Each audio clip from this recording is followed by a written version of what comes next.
Bonjour à toutes et à tous. Je suis très heureux de vous accueillir ce soir au nom de la Caisse d'épargne Rhône-Alpes dans cet amphithéâtre. C'est une des dernières fois où on va se réunir ici, puisque vous savez qu'on déménage pour la Tour InCity début 2016. On est très heureux de vous accueillir donc pour cette première conférence du cycle Phosphorescence. On a une conception, vous savez, de la banque qui est un petit peu particulière à la Caisse d'épargne Rhône-Alpes. On considère qu'une banque régionale, une banque mutualiste, c'est-à-dire une banque dont le capital est détenu par ses clients, c'est une banque qui doit être un acteur de son territoire, c'est une banque qui doit être un acteur engagé dans l'écosystème. Et je crois que ce soir, c'est pour ça qu'on a souhaité, à côté de Visiative, participer à cette conférence, parce que notre rôle, je crois, c'est de faire dialoguer les individus, les clients, les entreprises, et les faire dialoguer à un moment où, vous le savez bien, notre monde est en train de changer. On en parlait avec Laurent Fiard, il y a beaucoup d'initiatives, il y a beaucoup de choses. Je crois que c'est important de se réunir et d'échanger dans ces périodes-là. Et puis la deuxième chose importante que je voulais vous dire, c'est bien sûr que la philosophie, même si elle est un petit peu en deuil aujourd'hui avec la mort d'André Glucksmann et celle de René Girard il y a quelques jours, je crois que la philosophie est très importante. Elle est très importante par la posture qu'elle nous impose, et elle est aussi très importante par les outils qu'elle nous donne. Je crois que nous, dans la banque, on est des fois un petit peu loin de la philosophie. Retrouver les outils de la philosophie, le questionnement, le doute, je crois que c'est important pour essayer de comprendre la condition humaine, essayer de comprendre le mouvement des sociétés. Et je crois que c'est aussi dans ce sens que nous sommes très heureux d'accueillir un grand philosophe ce soir, et puis bien sûr très heureux de participer à l'initiative de Jean et Baptiste. Vous avez vu le nom de leur... non, on ne l'a pas mis, de leur... société, c'est un très très beau nom, Noetic Bees, très, très poétique. Voilà, donc on se connaît un petit peu avec Jean. Moi, je voulais faire rentrer la philosophie dans le management de mes équipes. On était un petit peu en avance de phase, mais en tout cas, on se retrouvera en 2016 ou 2017. Voilà, je vous souhaite une très très bonne soirée, et puis je vais tout de suite passer la parole à Laurent Fiard de Visiative. Voilà. Bien, bonsoir à toutes et à tous. Donc nous, on ne pouvait pas rater ça, notamment dans la vision de Visiative. Donc Visiative veut dire vision collaborative. Et la vision de collaborative de Visiative, c'est que l'entreprise du futur est une entreprise ouverte, est une entreprise collaborative, une entreprise innovante et une entreprise apprenante.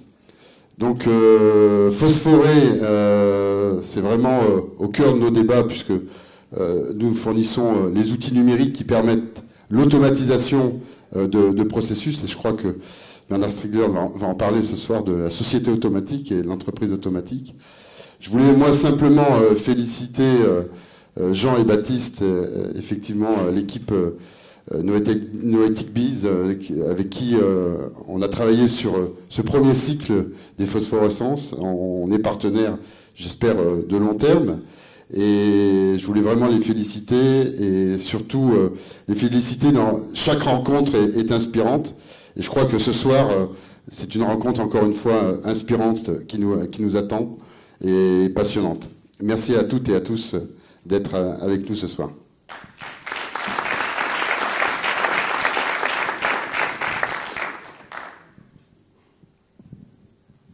Bonsoir à tous, bienvenue, merci d'être venus aussi nombreux pour cette soirée au cours de laquelle vous allez entendre parler de marketing, de crise du désir, de phéromones numériques, d'économie contributive, d'automatisation du travail et d'abeilles. Ce soir, le nous ne désignera pas un ancien câblo-opérateur français racheté par Numéricable, mais l'intellect ou l'esprit. Mais rassurez-vous, nous n'allons pas partir dans les hautes sphères, ou plutôt si, nous nous rendons au carrefour de l'épistémologie, de la politique et de l'économie, mais avec les pieds bien ancrés dans le plancher. Car ce qui nous intéresse ce soir, c'est de confronter les apports de la philosophie à la réalité industrielle et technologique. Nous allons renouer avec les humanités pour mettre du sens sur ce que nous vivons et ce que nous construisons, consciemment ou non. Celui avec qui nous voyagerons ce soir parle à la fois de Platon et de Smart Cities, d'anthropocène et de phénomènes d'addiction, de Marx et de Facebook. Nous embarquons pour 45 minutes de dialogue, puis nous garderons un temps pour les questions de la salle, enfin, du public, parce que vous allez voir avec notre invité ce soir qu'il y a une très grande différence entre une audience passive qui se réduirait à son temps de cerveau disponible et un public digne de ce nom capable de critiquer des idées ou de les adopter, bref, de polliniser le monde à la manière des abeilles et de le féconder. Bienvenue à tous dans la ruche noétique. J'en profite pour vous donner le hashtag de la soirée. Il est écrit tout en petit, tout là-haut, là. C'est phosphorescence au pluriel. N'hésitez pas à tweeter. Enfin, tweeter, c'est peut-être plus les fourmis que les abeilles. Ça, je sais pas, on va en parler ce soir. Mais je me tourne maintenant vers notre invité, Bernard Stiegler. Bonsoir. Bonsoir. Bernard Stiegler, c'est vraiment un honneur et une joie de faire votre connaissance aujourd'hui. Vous êtes philosophe. Ça fait 30 ans que vous travaillez sur le numérique et sur l'impact du numérique sur le savoir.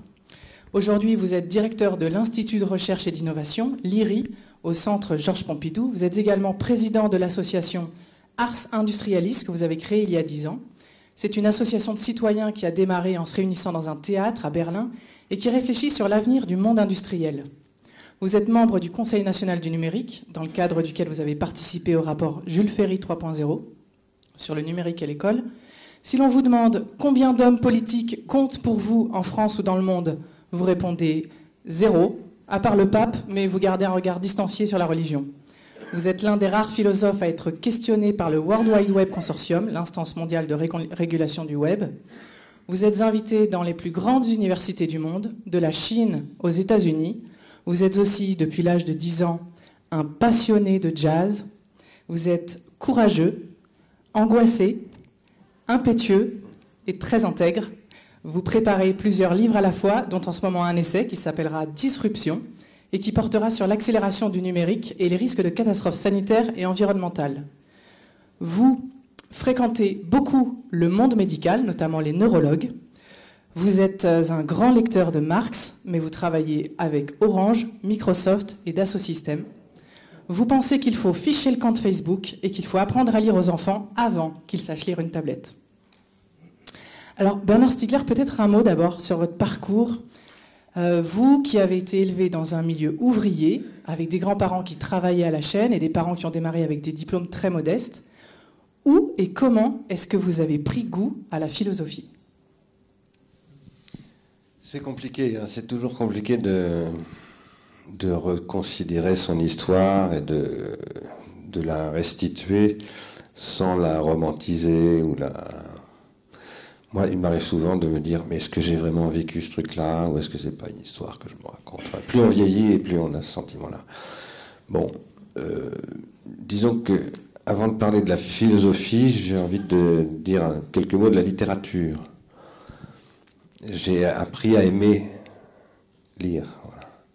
Très jeune, beaucoup à cause de ma mère, grâce à ma mère, qui elle-même aimait ça. Ma mère, c'était une sténodactylo.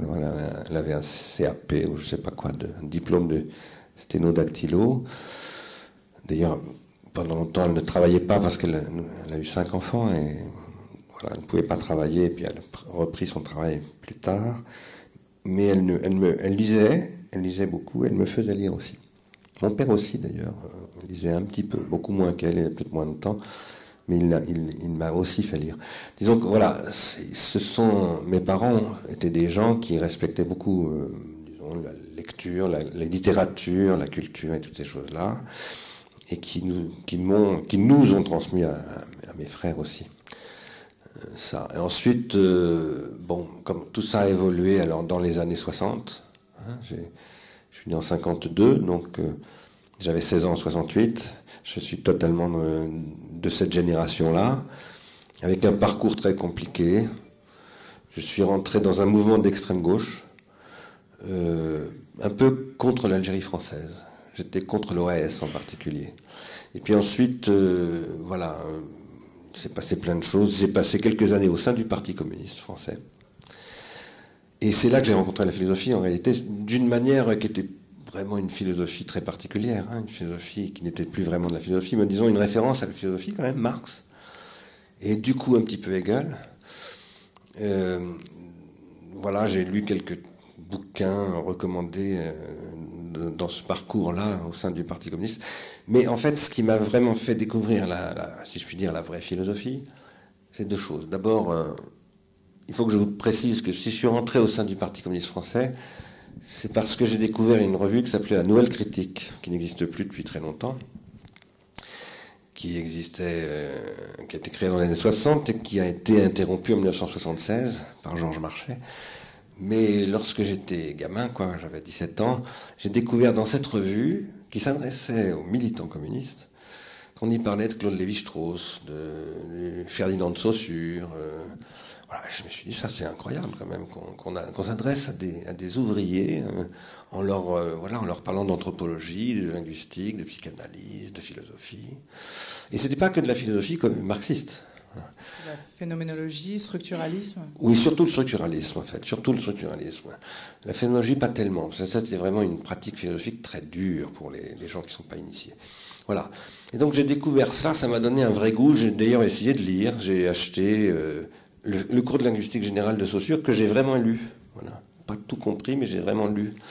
Et puis, j'ai acheté aussi des livres auxquels j'ai absolument rien compris. Jacques Derrida, par exemple. Et puis ensuite, il m'est arrivé des histoires. J'ai été arrêté, j'ai fait 5 ans de prison. Et en prison, j'ai eu la chance, je tenais un bar avant d'aller en prison. Et dans mon bar, il y avait un monsieur qui venait, qui aimait bien ce bar. Il y avait de la bonne musique, il y avait de jolies filles aussi. Et c'était un bar de nuit plutôt. C'était un club en fait. J'avais créé ce club parce que j'aimais la musique, comme vous l'avez dit, et surtout parce que je voulais pouvoir écouter de la musique tout le temps. Donc j'avais créé un bar musical, un club de jazz. Et venait dans ce club un monsieur qui était très connu à cette époque-là en philosophie, mais moi je ne savais même pas qui c'était.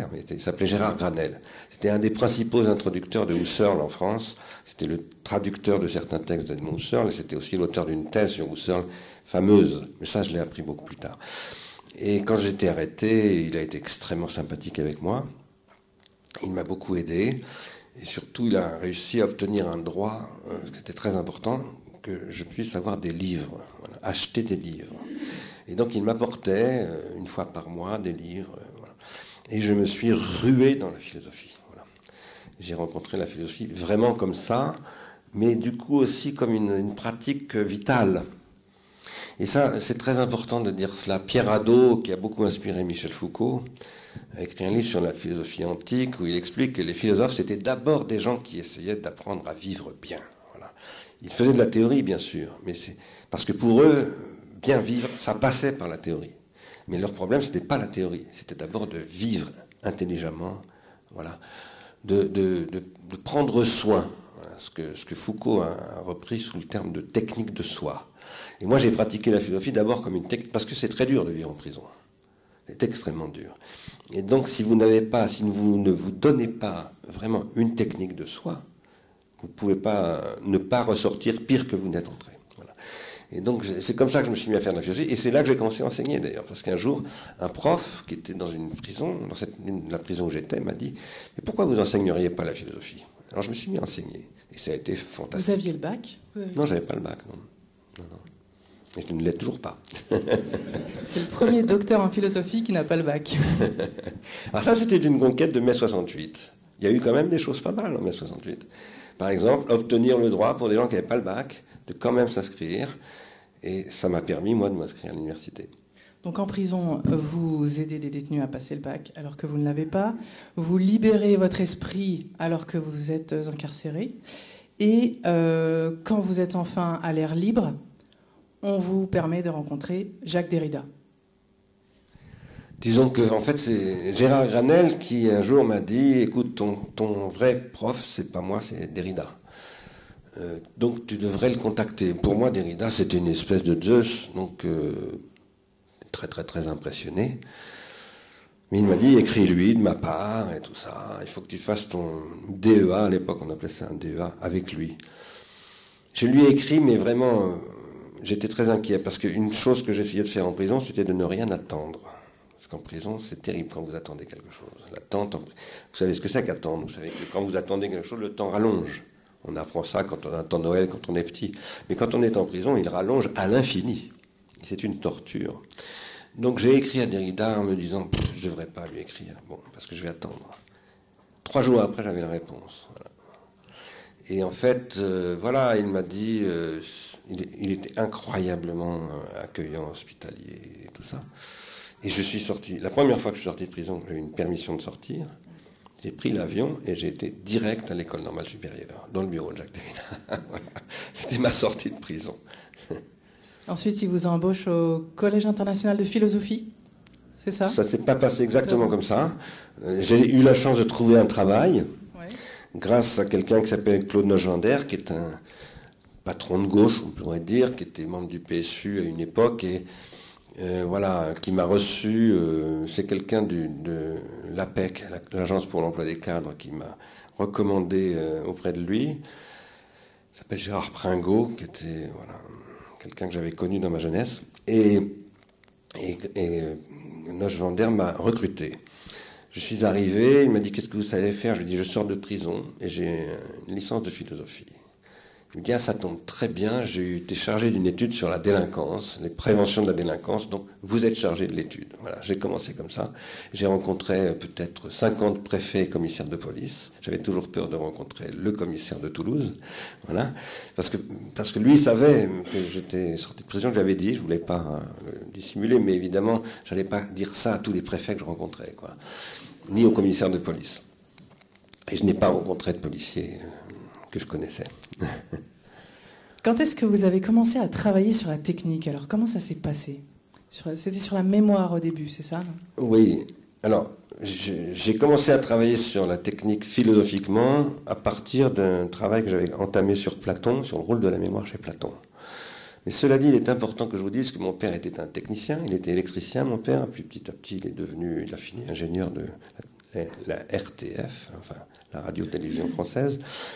Et ça, j'étais déjà grand. Mais il était absolument passionné. Il était radio-amateur. Donc il faisait de la radio amateur, il avait un émetteur et tout ça. Et ça m'impressionnait beaucoup. Et j'ai noué un rapport à la technique et à l'électronique. J'avais 10-12 ans, quoi. J'ai fabriqué d'ailleurs ce qu'on appelle des balances, des oscillateurs, des trucs comme ça. Je m'intéressais beaucoup aux composants électroniques et j'essayais de comprendre ce que c'était qu'un transistor et tout ça. Et puis ensuite, oui, alors ça j'ai totalement abandonné à partir de 13-14 ans. Je suis passé à tout à fait autre chose, et surtout à la musique. Et puis, quand je me suis mis à faire de la philosophie, j'ai étudié, j'ai fait mon premier travail de recherche, disons, ma maîtrise, sur la question de la mémoire chez Platon. Et il se trouve que, alors là, Derrida avait dit des choses très importantes là-dessus, c'est un peu Derrida qui m'a ouvert à ça. Cette question de la mémoire chez Platon, en fait, c'est une question de la mémoire d'abord chez Socrate, et c'est la question du pharmakon, c'est-à-dire de l'écriture. Socrate dit, attention, la mémoire artificielle qu'est l'écriture peut faire perdre la mémoire. Et j'ai travaillé là-dessus en m'appuyant beaucoup sur les travaux de Derrida, qui lui-même s'appuyait sur un petit texte d'un très grand philosophe allemand qui s'appelle Husserl, et qui a fait ce texte, une conférence qu'il a faite tout à fait à la fin de sa vie. Il est mort juste après, qui est un texte absolument extraordinaire, puisque c'est un texte dans lequel Husserl remet complètement en cause tout son parcours philosophique. 50 ans de travail, il le remet complètement par terre, en disant, en fait, sans écriture alphabétique, il ne peut pas y avoir de géométrie apodictique, c'est-à-dire de géométrie démonstrative. Il existe d'autres formes de géométrie que la géométrie occidentale. Il y a la géométrie chinoise, par exemple. La géométrie chinoise n'est pas démonstrative. On ne démontre pas les théorèmes. Tandis que la géométrie grecque, c'est une géométrie démonstrative. Et la démonstration, c'est ce qu'on appelle l'apodictique, l'apodixis en grec, c'est la base de la raison occidentale. C'est-à-dire qu'une science n'est scientifique véritablement que si elle est démonstrative. Voilà. Et ça, alors, pendant très très très longtemps, Husserl a dit on ne tient compte d'absolument aucun artifice technique pour comprendre, penser l'avènement de l'apodictique, c'est-à-dire de la raison démonstrative. Et en 1936, il dit non. Il faut, c'est évident, prendre en compte l'écriture. Et ça, c'est ce que, dans le texte de Platon, qui s'appelle Phèdre, Socrate appelle l'upomnésis, c'est-à-dire la mémoire artificielle. Enfin, pas forcément artificielle d'ailleurs, la mémoire de répétition, c'est-à-dire la mémoire automatique. On approche de la question de l'automatisme. Dans ce texte qu'est Phèdre, qu'est-ce que dit Socrate? Il dit, bien sûr que l'écriture est indispensable à la constitution de la cité grecque, par exemple. Ce qui fait la cité grecque, c'est que tous les citoyens peuvent lire la loi, parce qu'ils apprennent tous à lire et à écrire, et parce qu'elle est écrite, et elle est publiée, elle est écrite sur les murs de la ville.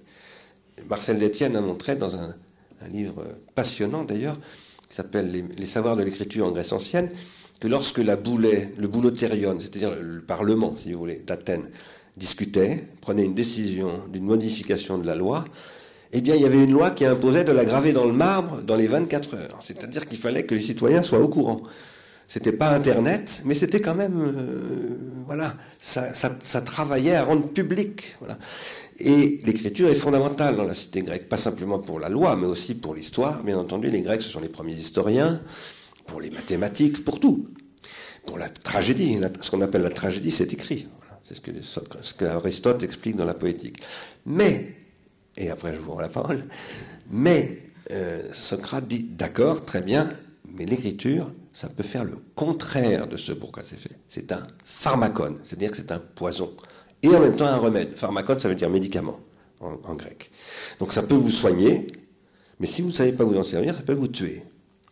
Et par exemple, voilà, Socrate est le premier à dire qu'il faut développer une pratique de la technique, en fait. Parce que dans un autre texte qui est plus ancien, qui est le Protagoras, texte de Protagoras, qui est un des premiers dialogues de Platon, eh bien, Socrate dit « la technique est un pharmakon ». En règle générale, toute technique est un pharmakon. Par exemple, c'est très bien silex taillé, parce que c'est à l'origine de l'hominisation, c'est comme ça que l'animal devient un être humain, etc. Mais vous pouvez tuer votre voisin avec, vous pouvez... voilà, c'est le début du crime aussi, c'est la naissance du crime. Voilà. Donc, si je comprends bien, ce qui fonde la cité, en l'occurrence l'écriture, est aussi la voie d'entrée par laquelle elle peut être détruite, c'est-à-dire l'écriture peut être manipulée et détournée de son objectif. Et on peut faire un parallèle avec le numérique, qui peut être un socle de la société, mais aussi faire qu'il s'autodétruit. Moi, je reviens un tout petit peu à votre parcours, là, et notamment à l'année 87, parce que 87, c'est le tremplin. Le Centre Georges Pompidou vous propose de réaliser une exposition. Sur quoi ça portait, et de quoi est-ce qu'il s'agissait ? Alors en fait, j'ai fait un séminaire, donc comme vous le disiez tout à l'heure, Derrida m'a proposé de faire un séminaire au Collège de philosophie à partir de 1984, ce qui était formidable pour moi. Moi, je travaillais toute la semaine comme consultant chez Claude Nochvander, mais le mercredi soir, je faisais un séminaire, je crois que c'était de 18 à 20 heures, et je pouvais enseigner, faire un séminaire de recherche. Ça, c'était fantastique, donc je passais tous mes week-ends à préparer mon séminaire. Et il se trouve que ce séminaire, eh bien, une équipe qui s'appelait le Centre de prospective et d'évaluation du ministère de la Recherche venait le suivre. Ça a commencé par le chef, qui s'appelait Thierry Gaudin, qui est un ingénieur des mines, et qui ensuite a dit à tout son service, venez, il y a un type qui te raconte des trucs sur la technique, c'est intéressant. Donc ils ont suivi mon séminaire pendant 1 an, et à la fin de mon premier séminaire, Thierry Gaudin est venu me voir en me disant, c'est intéressant ce que vous faites, est-ce que ça vous intéresserait que je vous paye pour continuer à le faire ? J'ai dit oui, bien sûr, ça m'intéresserait beaucoup.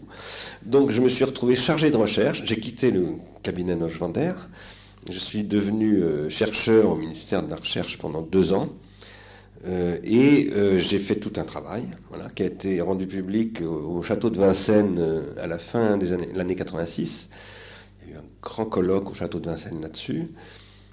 Et il y avait des gens du ministère de la Culture, du Centre Pompidou qui étaient là, qui assistaient à ça.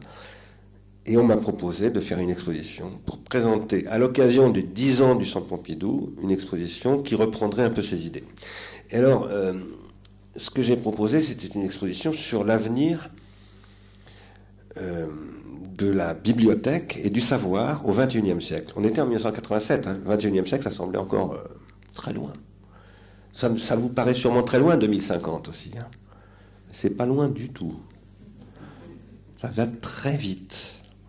Et en 2050, on nous promet quelques problèmes. Bon, on en reparlera peut-être tout à l'heure. Quoi qu'il en soit, en 1987, donc on m'a demandé de faire une expo où j'ai dit, voilà, je vais vous dire comment je vois le XXIe siècle. Et cette exposition s'appuyait évidemment sur mes travaux de recherche. Comment vous le voyez alors ? D'abord, ce que j'ai dit, parce qu'on m'a demandé de dire ce que serait le XXIe siècle. J'ai dit, j'en sais rien. Personne ne le sait, je ne suis pas futurologue, mais par contre, je peux vous dire comment je souhaiterais qu'il soit. Et donc, c'est ce que j'ai fait. J'ai présenté une expo dans laquelle je disais, voilà comment je souhaiterais que soit le XXIe siècle, sous l'angle du savoir. Hein. Et j'ai montré un monde réticulé. Qu'est-ce que ça veut dire? Mise en réseau. Tout le monde est en réseau. Alors l'exposition, quand vous entriez dedans, c'était une salle assez en longueur, comme ça, à cause de Pierre Boulez qui m'avait piqué 1000 mètres carrés. Donc je n'avais plus que 800 mètres carrés. Au départ, j'avais 1800 mètres carrés. Bon, c'est pas du tout... Enfin bon, ça c'est une petite affaire avec Pierre Boulez. Et je me suis retrouvé dans une espèce de couloir.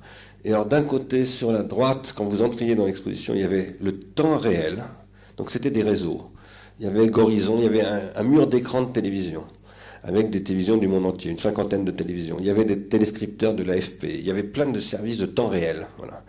Et sur l'autre côté, sur le mur d'en face, il y avait du temps différé. Donc, par exemple, il y avait le premier CD-ROM qui n'avait jamais été présenté au monde. Il y avait la base de données de l'INA, etc., etc. Il y avait le Trésor national de la langue française de Nancy, qui est une base de données sur la langue française, formidable. Et au milieu, il y avait des ateliers. Donc le principe de l'exposition, c'était de dire, voilà, le 21e siècle, ça sera la rencontre du temps réel et du temps différé. Et au milieu, il y aura vous, les visiteurs. Et si ça vous intéresse, vous pouvez regarder des visiteurs qui sont rentrés dans les ateliers, qui sont en train de se servir de tas de machines que vous ne connaissez pas. Mais vous pouvez aussi vous inscrire. Et à ce moment-là, vous ferez un stage qui pourra durer un jour ou une semaine. Et si vous faites un stage, vous serez encadré par des cinéastes, par des journalistes, par des écrivains, etc. C'est ce qui s'est passé. L'exposition a duré 3 mois. Et la thèse de l'exposition, c'était qu'au XXIe siècle, nous serons tous équipés de machines qui nous permettront, à travers des réseaux, de faire plein de choses. De produire nos propres images, nos propres journaux. Et c'est ce que veulent les gens. Les gens, chaque jour, par exemple, produisaient un journal télévisé avec tous les journaux télévisés accessibles via les 50 chaînes dont je parlais tout à l'heure. Et voilà, et cette expo a eu beaucoup d'effets. Elle vous a littéralement y propulsé. Compris ici à Lyon, puisque le bibliothécaire de la bibliothèque municipale de Lyon, qui est fameuse, qui s'appelait Patrick Bazin, est venu me voir, m'inviter, etc. Après, en fait, j'ai été invité dans toutes sortes de bibliothèques et de médiathèques. Mais ça aussi, oui, ça m'a propulsé parce que, d'abord, j'ai rencontré des grands industriels, et ça a été très important pour moi. J'ai travaillé avec Olivetti, avec Bertelsmann, et puis ensuite, ça a joué un petit rôle dans le projet de la Bibliothèque nationale de France, parce que Jacques Attali a entendu parler de cette exposition, et il a proposé à Mitterrand, en 1989, de créer une bibliothèque sans mur. Et j'ai moi-même été chargé de créer un groupe de recherche sur la lecture électronique, etc. Ce que j'ai fait, où d'ailleurs Patrick Bazin faisait partie de ce groupe de recherche. Malheureusement, parce que si ça s'était fait, ça c'est très important ce que je vais vous dire maintenant, si ça s'était fait comme c'était prévu, la France aurait été le premier pays à développer un gros data center du monde. Le premier pays à développer un moteur de recherche, parce que c'est là-dessus que nous avons travaillé. Moi, pendant 3 ans, j'ai travaillé à développer un moteur de recherche. Malheureusement, premièrement, Mitterrand a décidé de construire un bâtiment. Donc tout l'argent qui avait été immobilisé pour numériser les 7 millions de livres de la Bibliothèque nationale est finalement passé dans les murs. Voilà. Il est resté de l'argent pour numériser 250 000 livres. Et deuxièmement, il y a eu un changement politique. En France, vous savez comment ça se passe. Quand il y a un changement politique, tout ce qu'a fait le prédécesseur, on le détruit. Donc tout ce qu'on avait élaboré à ce moment-là a été mis en l'air. Ce qui est d'ailleurs un petit scandale financier quand même, parce qu'on a quand même mis 12 millions d'investissements dans un poste de travail qui a été, je crois, une vraie réussite. Et on a fait beaucoup d'investissements qui ont été perdus. Le web est apparu l'année d'après et tout a été ramassé par les Américains. Voilà. Et ça, je l'ai encore en travers de la gorge. Voilà. Bon, après, ça s'est enchaîné. Vous devenez directeur adjoint de l'INA, Institut national audiovisuel, de 96 à 99. En 2002, vous prenez la direction de l'IRCAM, l'Institut de recherche et de coordination acoustique-musique. En 2005, c'est la création d'Ars Industrialis, qui se définit comme une association internationale pour une politique industrielle et technologie de l'esprit. Bernard Stiegler, je voudrais démarrer avec l'analyse très fine que vous faites de la crise de 2008.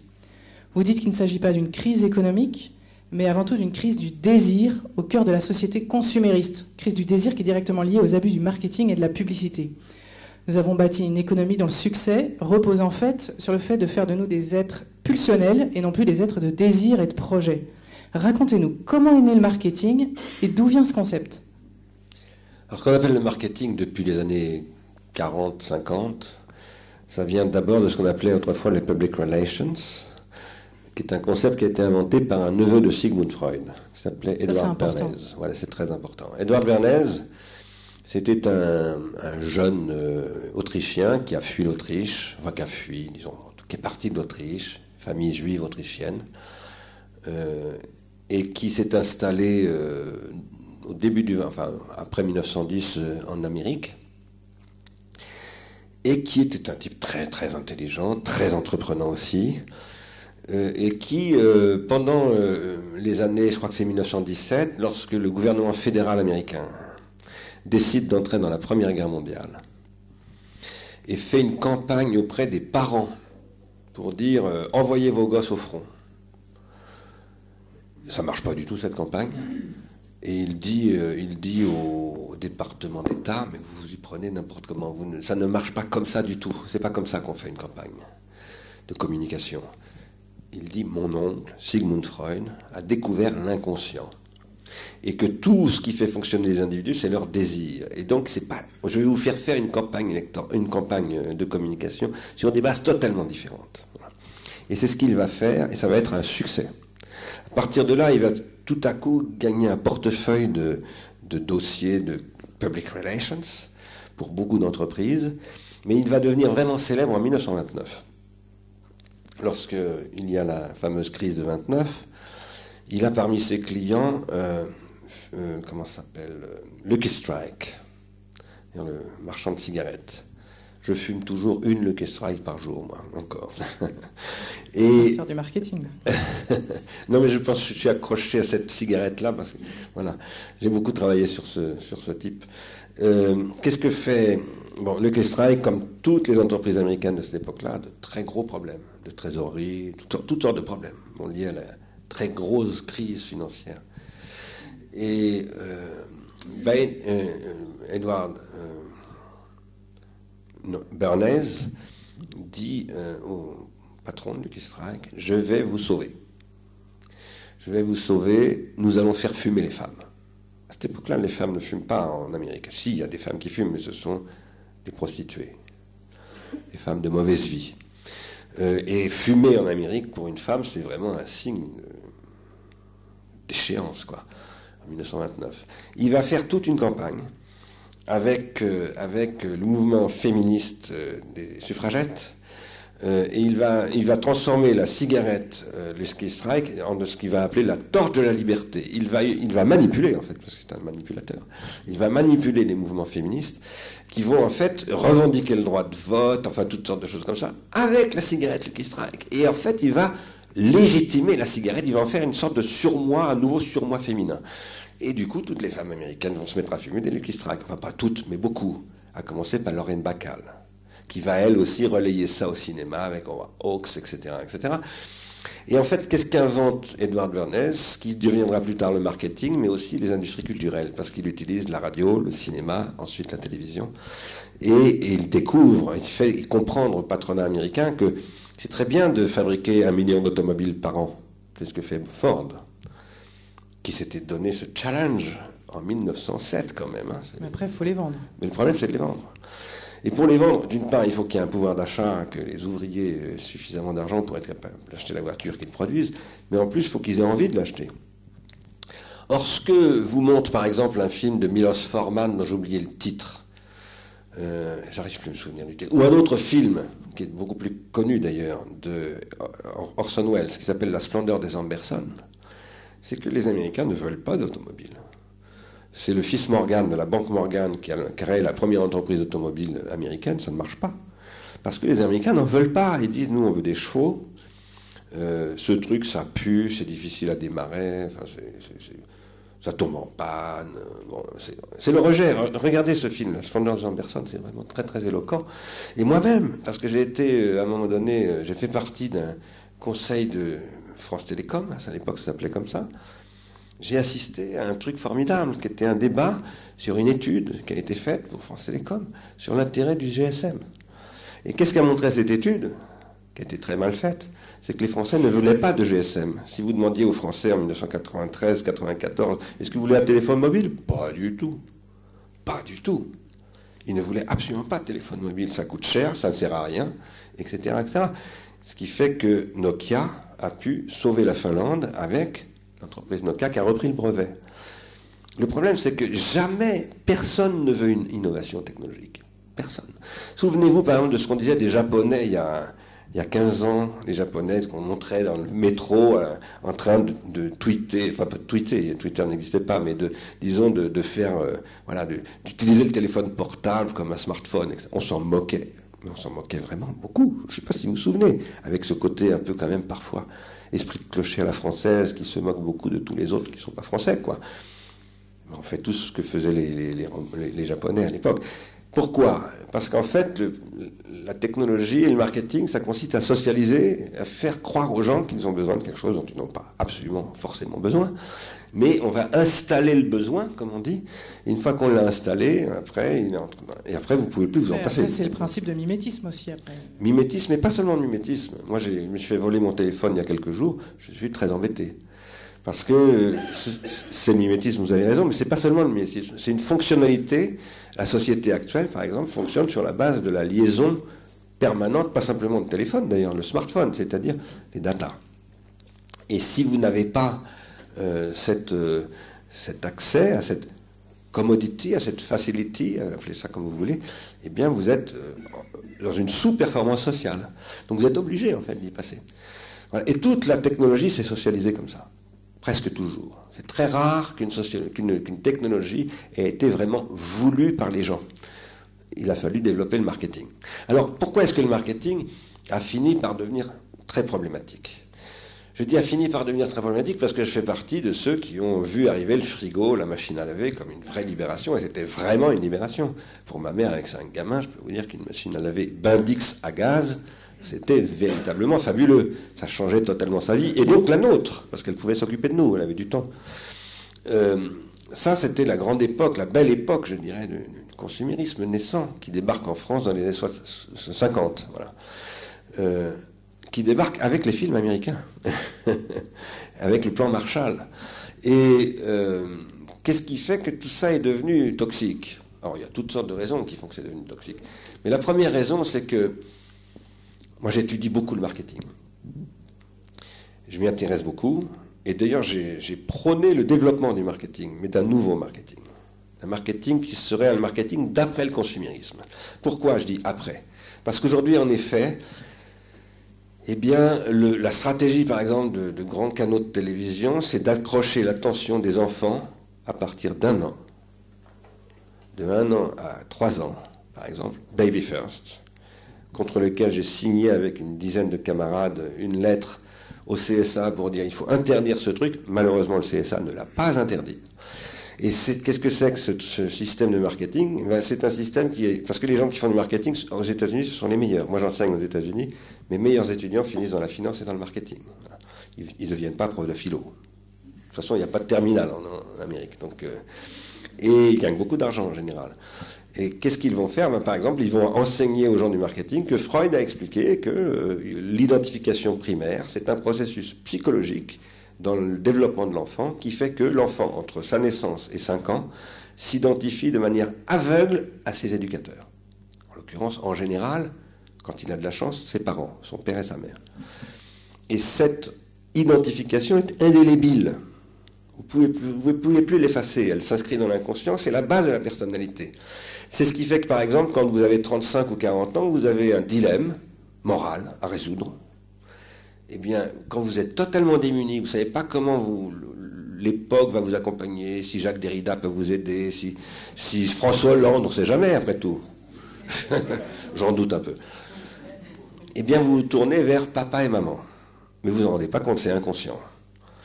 Et vous êtes tout à coup commandé par votre identification primaire. Il se trouve que dans votre développement psychologique, quand vous devenez adulte, c'est-à-dire à partir de l'adolescence, vous vous détachez de vos parents et vous entrez dans des processus d'identification secondaire. Et là, vous vous identifiez à des gens, d'abord, par exemple, le père de votre copine ou de votre copain, ensuite le curé du coin, et puis un joueur de foot, un prof de philo qui va vous dire « mais non, pas les curés », etc. Et vous passez comme ça d'identification en identification, et à un moment donné, vous avez des conflits d'identification, parce que tout ça n'est pas compatible. Et vous commencez à essayer d'être vous-même et vous apercevez que vous avez des incompatibilités en vous-même. Et bien là aussi, la boussole, moi j'appelle ça la boussole psychique, vous aide à trancher. C'est papa et maman. Vous ne vous rendez pas compte de ça. Ce qui est très grave, c'est qu'à partir du moment où le marketing américain, pas seulement américain, hein, mais c'est aux États-Unis que ça a commencé, c'est dit avec la lifetime value. Vous connaissez ce concept, hein, ce que vaut un consommateur potentiellement. Voilà. On fait un calcul aux États-Unis, c'est comme ça que ça fonctionne. Hein. Celui-là représente tant de millions de dollars potentiels de consommation. Pour capter la lifetime value, il faut capter l'identification primaire. Donc il faut s'adresser aux gamins dès l'âge d'1 an. Et il faut essayer de les canaliser. Quel est le problème que ça pose? Eh bien, c'est que l'enfant, petit à petit, se désidentifie de ses parents. Or, l'identification aux parents, ça n'est pas qu'une identification aux parents, c'est l'acquisition mimétique de l'idéal du moi des parents. Et dans l'idéal du moi des parents, qui eux-mêmes se sont identifiés à l'idéal du moi de leurs parents, il y a la transmission de ce qu'on appelle le transgénérationnel, c'est-à-dire de ce que Freud appelle le ça. Et cette transmission-là, c'est celle qui vous rend sociable. C'est ce qui fait que vous êtes quelqu'un qui a un rapport au surmoi, qui est capable, par exemple, de se soumettre à la loi, même s'il n'est pas d'accord avec la loi. Parce que c'est ça, être sociable. C'est être capable de dire, oui, bon, la loi ne me plaît pas, mais c'est la loi. C'est d'ailleurs pour ça que Socrate est un vrai philosophe, c'est le premier philosophe. On l'a condamné à boire la ciguë. Criton lui a organisé son évasion, il lui a dit, tu peux t'évader. Il a dit, non. Je respecte la loi. J'ai dit toute ma vie qu'il fallait respecter la loi. La loi a décidé que j'allais boire le poison. Je bois le poison. C'est ça qui crée la philosophie. C'est l'intégrité. Voilà. Alors, je reviens à l'enfant d'aujourd'hui. Eh bien, l'enfant d'aujourd'hui, souvent, il n'a plus de boussole psychique. C'est-à-dire qu'il ne parvient plus à s'identifier. Et puis après, il y a beaucoup d'autres problèmes qui font que, finalement, qu'est-ce qui est apparu avec le développement déchaîné de la télévision, et je connais très bien parce que, comme vous l'avez dit, j'ai été DGA de l'INA, donc mes clients c'était TF1, Canal+, enfin je connais très très bien ce secteur-là. En plus mon père C'était aussi vos meilleurs ennemis. C'était aussi mes meilleurs ennemis, oui, on peut le dire comme ça, mais c'est un monde que je connais très bien. Qu'est-ce qu'a produit ce monde-là? À partir des années 80, surtout, à partir du moment en particulier où M. Mitterrand a donné une chaîne de télévision à Berlusconi, qu'ensuite, lorsque Chirac est devenu Premier ministre, il a voulu reprendre la main, il a donné TF1, je ne sais plus à qui d'ailleurs, peu importe, à Bouygues, oui. Et qu'à ce moment-là est née ce qu'on appelait la petite qui monte, c'est-à-dire M6, et qu'M6 a fait de la télévision en dessous de la ceinture à très haute dose, parce que c'est comme ça que ça s'est fait. Et que TF1, qui désormais avait des actionnaires, a dit, écoutez, le cahier des charges, d'accord, mais les actionnaires d'abord, a baissé le niveau, on est arrivé dans la Trash TV. La Trash TV qui aujourd'hui, il faut quand même que vous le sachiez, hein, j'ai dit ça un jour devant un ministre du numérique. Moi j'ai été directeur général adjoint, je me suis fait virer. Parce que j'ai refusé de suivre une injonction de Matignon, en l'occurrence de David Kessler, qui était le conseiller culturel de Lionel Jospin, qui voulait développer la TNT. Et j'ai dit non, c'est une connerie de développer la TNT. Il faut développer la télévision sur le web. Il n'a pas voulu me suivre. J'ai pas voulu tempérer, donc j'ai été viré. Mais ensuite, 7 ou 8 ans plus tard, Besson, qui était un socialiste, passé chez Sarkozy d'ailleurs, ancien conseiller de Lionel Jospin lui aussi, m'a invité à faire une conférence. Et j'ai dit que je rappelais que la TNT avait été créée par le gouvernement socialiste à l'époque, et que qu'est-ce qu'on voit sur la TNT aujourd'hui, par exemple, ça a été montré dans une émission de télévision que j'ai faite sur France Télévisions. Eh bien, on voit par exemple une chaîne de télé qui explique aux jeunes filles comment se prostituer. Comment on peut acheter une camionnette, aller s'installer au bord d'une forêt et faire des passes comme ça. Il y a ça sur la TNT. Et on ne dit rien. Et moi, je suis un libéral, mais je ne suis pas du tout pour l'incitation à la prostitution. Et je trouve que c'est scandaleux. Alors, si vous voulez, ce que je veux dire, je résume. Et je viens à votre question, parce que je n'y ai pas encore répondu. Qu'est-ce que dit Freud en 1900 ? Freud a découvert, par exemple, l'identification primaire, dont je parlais tout à l'heure, mais il a fait une autre découverte. En 1920, il a fait une découverte, je ne vais pas l'exposer en détail, on n'a pas le temps, mais il a découvert qu'en fait, en travaillant avec des soldats autrichiens qui avaient été gazés, qui avaient eu des bombardés, qui avaient eu d'énormes traumatismes de guerre, bon, il a découvert qu'en fait, il y a des pulsions, que l'homme est un être fait de pulsions. Les pulsions, ce n'est pas l'instinct. Un tigre n'a pas de pulsion, par exemple. Un tigre a un instinct meurtrier, extrêmement agressif, mais ce n'est pas une pulsion. Pourquoi? Parce que la pulsion, c'est quelque chose qui peut se déplacer. Par exemple, vous avez une pulsion sexuelle. Cette pulsion sexuelle peut se fixer sur un être vivant, qui peut être, par exemple, une dame. Et puis, vous pouvez déplacer la pulsion de la dame sur la chaussure de la dame. Ça s'appelle le fétichisme. Et Freud a écrit un texte fondamental dans lequel il dit qu'en fait, toute pulsion est fétichiste. Parce que les pulsions, c'est ce qui se déplace. Et ce déplacement des pulsions, c'est aussi ce qui permet, alors d'abord, d'intégrer la technique dans la pulsion, parce que ce déplacement se déplace sur des objets artificiels, en règle générale. Et ces objets artificiels qui sont éventuellement des fétiches au sens propre, c'est-à-dire dans les sociétés fétichistes, il y a des fétiches qui sont des petites statuettes, comme ça, qui sont des substituts artificiels du réel sur lesquels on pratique la magie. Mais la libido, c'est une pratique magique aussi. Hein. Quand on est tombé amoureux, on est dans la magie, hein. On est dans la superstition, on n'est absolument plus rationnel du tout. Donc il y a un déplacement libidinal. Il y a un déplacement, mais ce qui est très important, c'est que la pulsion, on peut en différer la satisfaction. Et ce que dit Freud en 1923, dans un texte fondamental, que je vous recommande vraiment de lire, il est très vite lu, il s'appelle Le moi et le ça, il dit que le désir, contrairement à ce qu'il avait dit pendant des années, il remet en cause 30 ans de travail là, hein, le désir, ça n'est pas la pulsion. La pulsion, c'est le matériau du désir. Mais le désir, c'est ce qui diffère la satisfaction de la pulsion. Par exemple, tomber amoureux d'une femme, c'est pas lui sauter dessus. Ça, chez les cochons, chez les Strauss-Kahn aussi. Mais en principe, c'est pas ça. En principe, tomber amoureux d'une femme, c'est justement ne pas la toucher. C'est-à-dire, c'est, comme dit Freud, sublimer la communion sexuelle. Et cette communion devient quasiment spirituelle, ça s'appelle l'amour. Voilà. Et Freud dit, c'est toujours par l'amour que passe le désir dans ce texte-là. Alors moi, ce que j'ai essayé de montrer, c'est que la télévision et les industries culturelles plus généralement, mais pas seulement, le capitalisme consumériste en général, a capté la pulsion. Pourquoi? Parce qu'en canalisant l'attention des individus sur la télévision, il a détruit les mécanismes qui savent transformer la pulsion en désir. Par exemple, l'identification primaire et tous ces trucs-là. Du coup, les gens ont eu de moins en moins de désir et de plus en plus de pulsions. Du coup, la télévision est devenue pulsionnelle, parce qu'elle s'est adaptée à sa clientèle, si je puis dire. Mais le problème, c'est qu'en devenant pulsionnelle, elle a encore plus détruit le désir. Et le résultat, ça a été que le capitalisme est lui-même devenu pulsionnel, ça s'appelle la spéculation.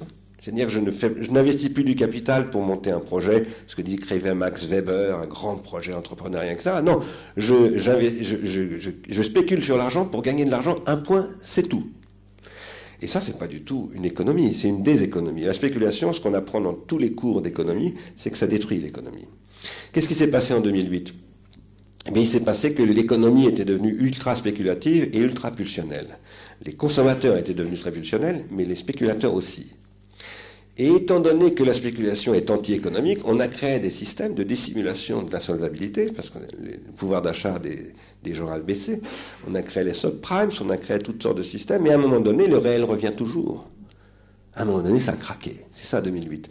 Mais ce qui a craqué, c'est pas simplement le système financier, c'est tout un modèle, ce que j'appellerais avec Freud une économie libidinale du consumérisme, qui était devenue une déséconomie libidinale. Et aujourd'hui, il faut reconstruire une autre économie qui repose sur le désir, parce qu'aucune économie ne peut marcher sans le désir. Depuis plusieurs années, il y a toute une démarche de valorisation des parcours entrepreneuriaux, les créations d'entreprises, etc. Est-ce que ce n'est pas une manière de revaloriser le désir, de remettre les gens en mode projet dans leur vie professionnelle, etc., et de lutter contre cet usage du marketing ? Si, mais jusqu'à un certain point. Je dis jusqu'à un certain point parce que j'ai moi-même créé une start-up qui, à un moment donné, avait 40 employés, marchait pas trop mal. Elle s'appelait comment? J'arrive plus à m'en souvenir. Je vous l'ai dit l'autre fois au téléphone. Non, vous ne vous souveniez plus. Je me suis jamais beaucoup intéressé à... Moi, ce qui m'intéresse, c'est de créer des trucs, mais après, les faire... Bon, j'arrive plus à retrouver son Territoire nom. numérique. Mais je dois refouler un peu. Territoire numérique. Non, ça c'était le projet, Territoire numérique, effectivement. Et c'est on avait monté ce projet avec Orange. Et ensuite, on a créé cette start-up qui s'appelait, j'arrive plus à retrouver. C'était une digression. Bon, en tout cas, Ce que je crois, si vous voulez, c'est que le problème, c'est que justement l'activité des startups aujourd'hui est essentiellement orientée vers les spéculateurs. C'est-à-dire que ce que font les start-upers, c'est pas de chercher un projet entrepreneurial, c'est de se faire racheter à bon prix. Voilà. Et le résultat, c'est que le projet entrepreneurial, il n'y en a pas beaucoup. Il n'y en a pas beaucoup. Parfois, il y en a, parce qu'il y a des gens qui sont hantés, obsédés par une idée, une bonne idée industrielle. Mais c'est pas souvent. Moi, j'en vois énormément des start-upers. Je travaille avec, d'ailleurs. Mais je trouve qu'ils sont pas très bons, parce que le modèle, en plus les business angels à la française, ils sont pas bons en général. Je suis désolé s'il y en a dans la salle, mais ils sont pas bons. C'est quoi leur défaut? Ils savent pas ce que c'est que le risque, le vrai risque. Ils savent pas ce que c'est qu'une vraie vision. Ils sont mimétiques, ils essayent d'imiter les autres. Ils essayent de faire Google, ils essayent de faire Facebook. Il faut jamais essayer de faire des trucs comme ça. Ils l'ont fait, il faut faire autre chose. Si vous voulez, le problème, c'est qu'en France, et en Europe en général, pas seulement en France, il n'y a plus aucune culture industrielle.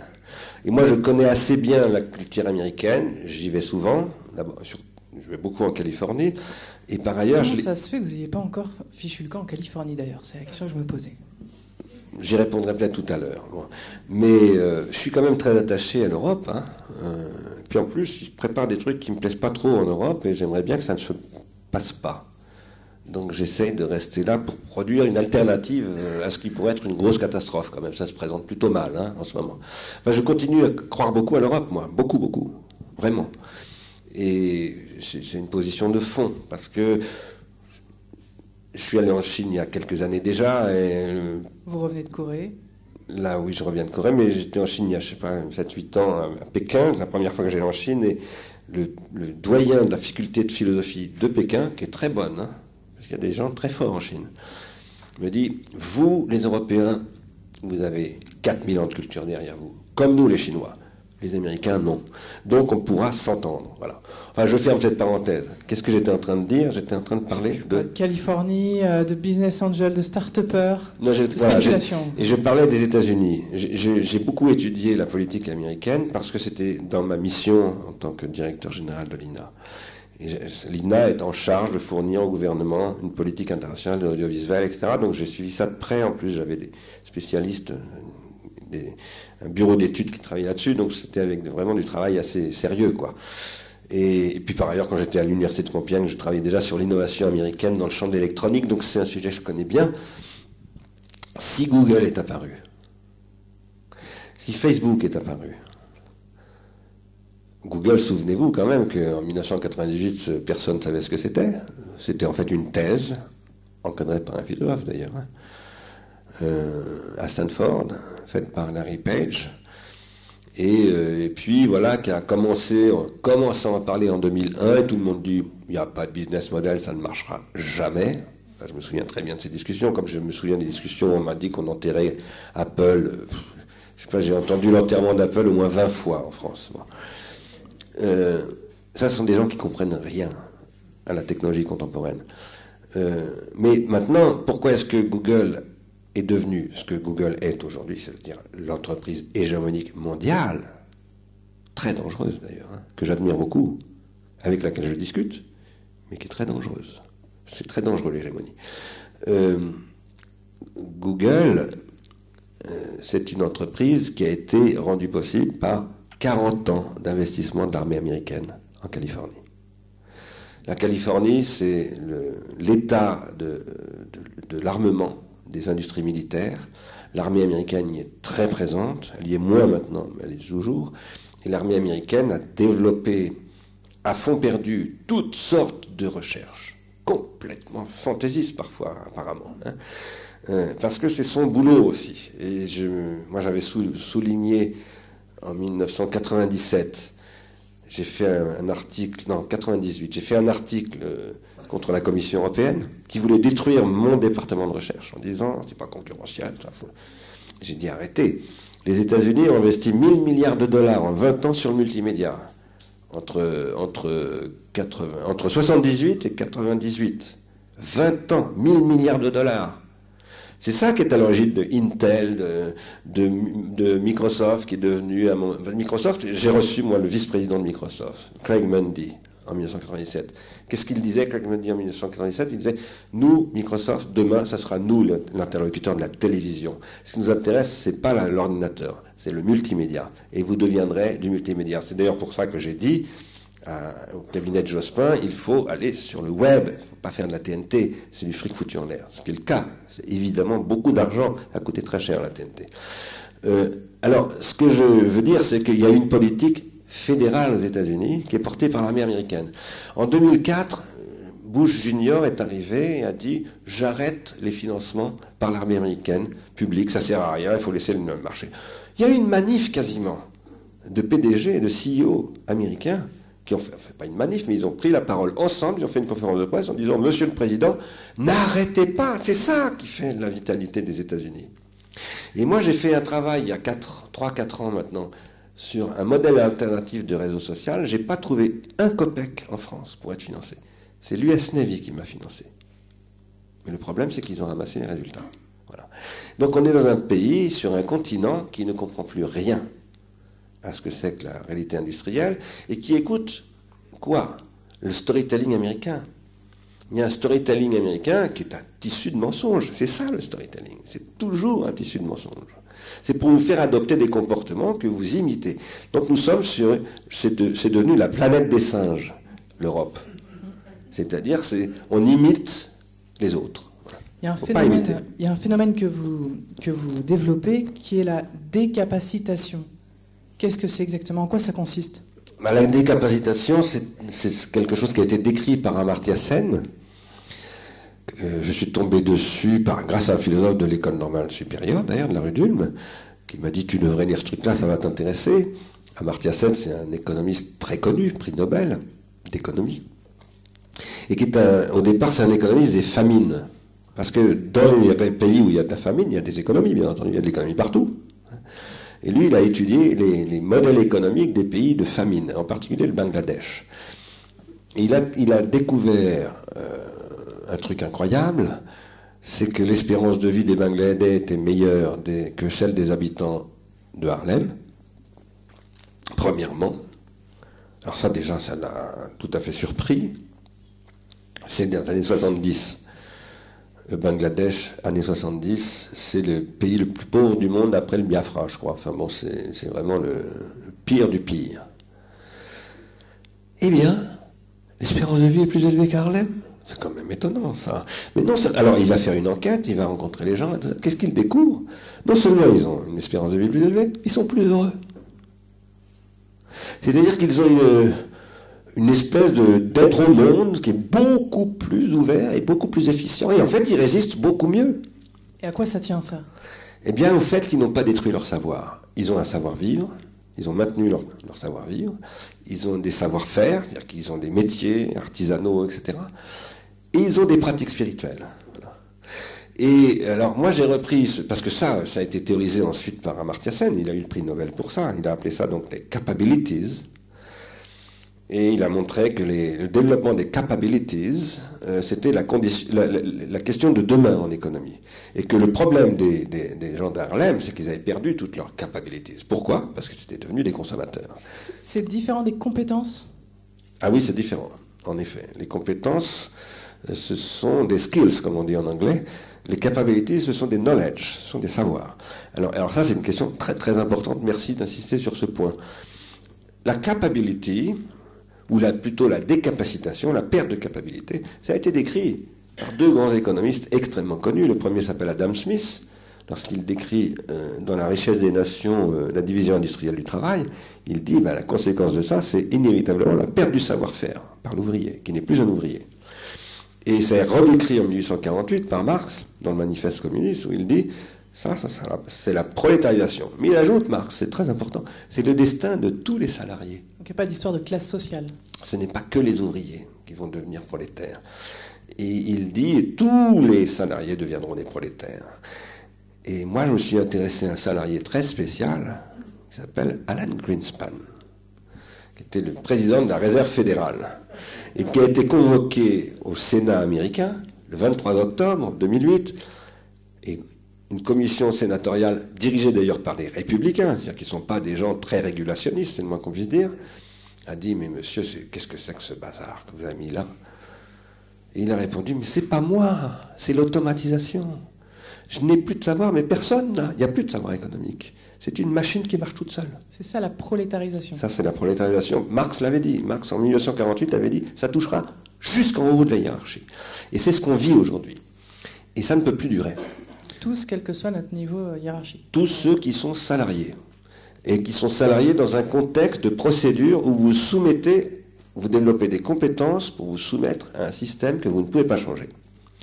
Ça, c'est fini. Et ça, je suis convaincu que c'est fini depuis longtemps, parce que quand j'ai eu la responsabilité de l'INA, j'ai eu la chance de tomber sur une bande de zigotos qui étaient des développeurs de software, parce que l'INA, c'est 1000 personnes, la direction de la recherche, c'est à peu près, je sais pas, 120 personnes, et dans ces 120 personnes, il y a 70 ingénieurs, dont la plupart sont des développeurs, et l'INA travaille évidemment sur des développements de logiciels, et j'ai découvert qu'il travaillait en logiciel libre. Moi, je ne connaissais rien, je n'étais pas un manager du tout. On m'avait confié la direction de cette boutique, ce qui était de la folie. Je n'étais pas énarque, je n'étais pas polytechnicien, je n'avais pas fait d'école de commerce, tout ça. Bon. Donc j'avais très envie de montrer que je m'intéressais au business et que je veillais sur le budget et de faire rentrer de l'argent. Parce que l'INA, c'est un EPIC, c'est un établissement commercial, donc il faut gagner de l'argent. Alors je suis allé voir les mecs, on leur dit attention les gars, hein, les logiciels, il faut les vendre, donc pas de logiciel libre, on dépose des brevets, etc. Bon, d'accord, on se met en grève. Voilà. Vous venez d'arriver, vous allez vous taper une grève, vous n'allez pas faire long feu. Donc j'ai fait marche arrière, et je suis parti faire un petit voyage d'études sur le logiciel libre. Et en fait j'ai été convaincu que c'était une toute nouvelle organisation du travail, qui repose sur quoi? Sur la capacitation. Dans le logiciel libre, il n'y a pas de division industrielle du travail, il y a un partage industriel du travail. Ce n'est pas du tout la même chose. On utilise la technologie industrielle pour partager le savoir, les connaissances, pour se confronter. C'est un espace de confrontation, mais de confrontation amicale. On n'est même pas dans la concurrence, on est dans l'émulation. Voilà. On n'est pas là pour tuer le type d'à côté. On est là pour travailler avec lui et ensemble essayer de faire plus que la somme des parties. On n'est plus dans la division producteur-consommateur. Exactement. Il n'y a plus que des amateurs. Exactement. Des amateurs, des contributeurs, je les appelle. Des contributeurs. Et voilà, à partir de là, bon, je ne vais pas rentrer dans les détails, parce qu'ensuite je suis passé directeur de l'IRCAM et je me suis retrouvé exactement avec le même cas, mais là j'étais devenu un connaisseur du logiciel libre. Et j'ai développé avec Vincent Puig, qui est mon actuel directeur de mon institut, nous avons développé à fond cette logique-là, on a créé le forum IRCAM. Et cette démarche-là, je l'ai théorisée ensuite en créant Ars Industrialis, et en disant l'économie de demain, c'est l'économie contributive. Ça veut dire que vous pensez que le libre peut servir de modèle de société? Alors, ce que je pense, c'est que le libre, en matière d'organisation du travail, et l'intermittence en matière de droit du travail doivent devenir les matrices de la société de demain, progressivement. Et ça ne peut pas s'appliquer à toutes les filières. Quand vous avez par exemple besoin de construire une route, il faut bien quelqu'un qui construise la route, et après il y a des gens qui roulent dessus. Il n'y a plus besoin de quelqu'un pour construire la route. Il y a des automates qui construisent très très bien les routes. Il y en aura de plus en plus. Ce que nous vivons en ce moment, en raison du numérique, le numérique c'est le web. C'est-à-dire que c'est la réticulation des machines. Voilà, c'est les machines en réseau. C'est ça que j'appelle le numérique. C'est pas l'informatique. L'informatique, ça date des années 50. Ce sont des computers, mais ils ne sont pas en réseau. Ce qui fait que le numérique est le numérique, c'est que d'abord, vous avez dans la poche, sans le savoir, un ordinateur. Vous ne savez pas que c'est un ordinateur. Éventuellement, vous ne savez pas que la NSA, d'ailleurs, se sert de cet ordinateur pour vous pister. Bon. Mais cet ordinateur est réticulé avec d'autres ordinateurs qui sont les smartphones de vos amis, avec aussi votre appareil photo, bientôt avec votre frigo, etc. Donc c'est ce qu'on appelle l'Internet des objets maintenant. Et ça, cet Internet des objets qui se développe à toute vitesse, ça conduit à l'usine 4.0, ça conduit aux matériaux de construction numérique. Je travaille moi avec Vinci, avec un chercheur de Vinci sur ces questions, et c'est en train de totalement transformer l'économie. Et ça conduit, si on croit à Oxford, et moi je pense qu'Oxford c'est plutôt une université sérieuse, et pas que Oxford, 30, 40 études que j'ai dépouillées dans le livre qui est là, montrent que voilà, l'emploi, à peu près 50% des emplois vont être détruits dans les 20 ans qui viennent. Il n'y aura plus de travail? Si, il y aura du travail, justement. Il n'y aura plus d'emploi, mais il y aura du travail. Parce que l'emploi, ça n'est pas du travail. Quand vous êtes employé, vous ne travaillez pas. Ce qu'on vous demande, c'est de ne surtout pas travailler. Travailler, ça veut dire changer le système. Ça veut dire transformer le monde. Et ce qu'on vous demande, c'est de rester à votre place et de ne pas casser les pieds aux gens. Il y a des gens qui sont là pour changer le monde, ça s'appelle les ingénieurs du bureau d'études, ça s'appelle les stratèges, les managers, les, je sais pas quoi, les prospectivistes. Bon. Mais vous vous écrasez, vous avez acquis des compétences pour vous adapter au système et vous faites ce qu'on vous demande. Alors moi, je m'oppose à ça depuis longtemps. J'enseigne à l'université de Compiègne depuis, je ne sais plus combien, depuis 88. Et j'y ai développé beaucoup l'enseignement de la philosophie et aussi l'histoire des sciences. Par exemple, j'ai des ingénieurs qui sont dans le biomédical. Certains fabriquent des biscuits pour l'agroalimentaire, d'autres des prothèses de hanches, d'autres... Voilà, ce sont des ingénieurs qui travaillent dans la médecine, donc qui sont aussi des biologistes. Et quand je suis arrivé, j'ai dit qu'il faut absolument qu'ils sachent très précisément quelle est l'histoire de leur discipline. Donc il faut leur enseigner Lamarck, Darwin, tout ça, de manière systématique. Et j'ai eu bonne cause, parce que j'avais un président à l'université de Compiègne qui était très convaincu de ça. L'université de Compiègne a été conçue au départ par un ancien résistant, c'est le général de Gaulle qui a voulu cette université. Cet ancien résistant était aussi un grand physicien, c'est lui qui a fait le Redoutable. C'était un physicien nucléaire, donc c'est un des responsable de la filière nucléaire française, mais c'était aussi quelqu'un qui était convaincu qu'il fallait que les ingénieurs soient cultivés. Donc il tenait, par exemple, un des critères de recrutement à l'université de Compiègne, c'est que vous êtes recruté si vous êtes bon en maths et en physique, bien sûr, mais aussi en philo. Vous n'êtes pas bon en philo et en français, on vous retoque. C'est aussi une université qui a le droit de sélectionner. C'est la seule avec Dauphine en France. Et ça, c'est fantastique, parce que moi, j'ai eu des étudiants qui sortaient de Henri IV, qui avaient fait les classes prépa, qui étaient bons pour aller à Normal Sup, sauf que leurs parents leur disaient, tu vas à l'UTC, parce que tu trouveras pas de boulot si tu fais de la philo. Donc, tu trouveras du boulot, mais tu ne gagneras pas de l'argent. Donc, voilà. En tout cas, grâce à ça, j'ai pu développer, j'ai créé 16 UV de philo à l'université de Compiègne, ce qui est énorme. Pour une petite université de 3000 étudiants, c'est beaucoup. Mais il y a des étudiants qui ont fait une thèse de philo à l'université de Compiègne. Maintenant, on vient de créer depuis 3 ans une formation qui s'appelle UTech, qui s'appelle Humanité et Technologie. On prend des gens qui sont très très très bons en lettres et on en fait des ingénieurs en lettres, en sciences sociales. Et donc, qu'est-ce que je disais? Moi, je reviens à votre modèle de capitalisme contributif, d'économie contributive. Ok, donc si les gens sont plus salariés, ça veut dire quoi? Les gens sont tous freelance? Voilà, ils ont des savoirs, c'est ça que je voulais dire, et pas seulement des compétences. Qu'est-ce que c'est qu'un savoir? C'est ce qui fait que vous êtes capable de créer une bifurcation. J'emploie le mot bifurcation au sens que ça a en théorie des systèmes. Et comme je me réfère beaucoup à l'entropie, à la théorie de l'entropie et de la négantropie, j'appelle ça une bifurcation négantropique. Et là, il faut dire quelque chose. Là, il faut expliquer négantropie. Là, il faut dire quelque chose de ce que c'est que l'entropie. C'est très très important, ça. Ça, c'est vraiment le truc important.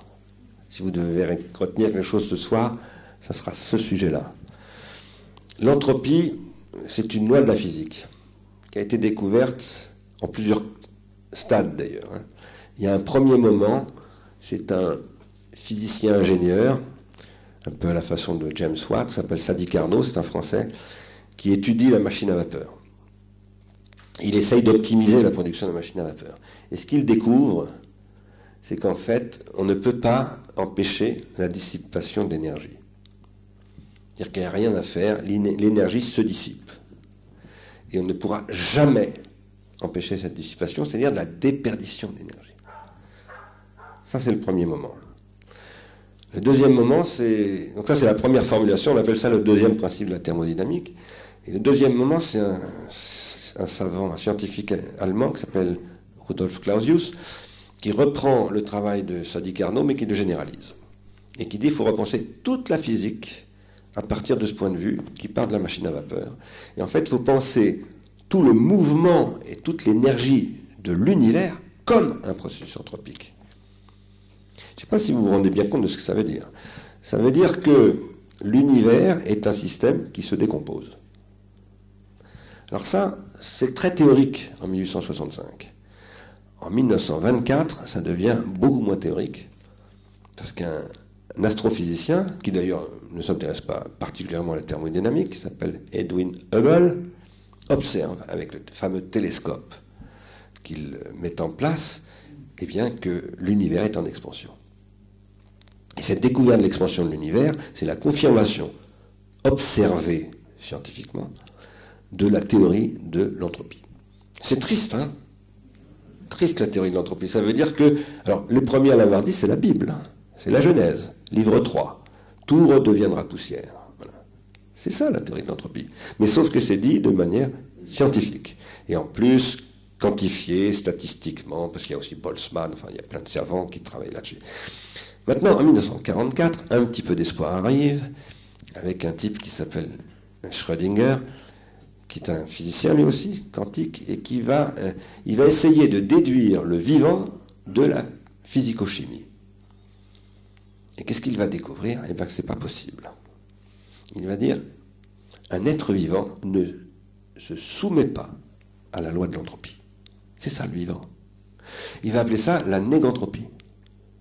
Il va dire, la vie, c'est ce qui recule l'échéance de la mort. Vous allez me dire, c'est du Lapalisse, ça. Oui, bien sûr. Sauf que si vous dites que la mort, c'est l'entropie, c'est plus tout à fait du Lapalisse. C'est-à-dire que, on le dirait aujourd'hui d'une manière différente, on dirait que dans la désorganisation, l'augmentation du chaos, vous avez de l'ordre qui se produit, et c'est ça le vivant. C'est une lutte contre la destruction. C'est une lutte contre la destruction. Et la vie, c'est ce qui perpétue cette lutte, parce que vous mourrez, mais vos enfants, ou vos œuvres, votre machine, votre poème, votre théorème, la théorie de l'entropie, par exemple, etc. Ça se transmet. Et donc, voilà. Pourquoi est-ce que c'est très important? Pour deux raisons. Nous sommes en train de vivre l'augmentation de la robotisation, qui va être foudroyante. On peut discuter sur la vitesse et tout ça. Bon, ça se discute. Moi, je travaille avec la Chine là-dessus. À Shenzhen, on s'attend à 1,5 million d'emplois supprimés dans une entreprise, chez Foxconn, avec un robot que j'aurais pu vous montrer, je le laisse qui est développé en partenariat d'ailleurs avec Google.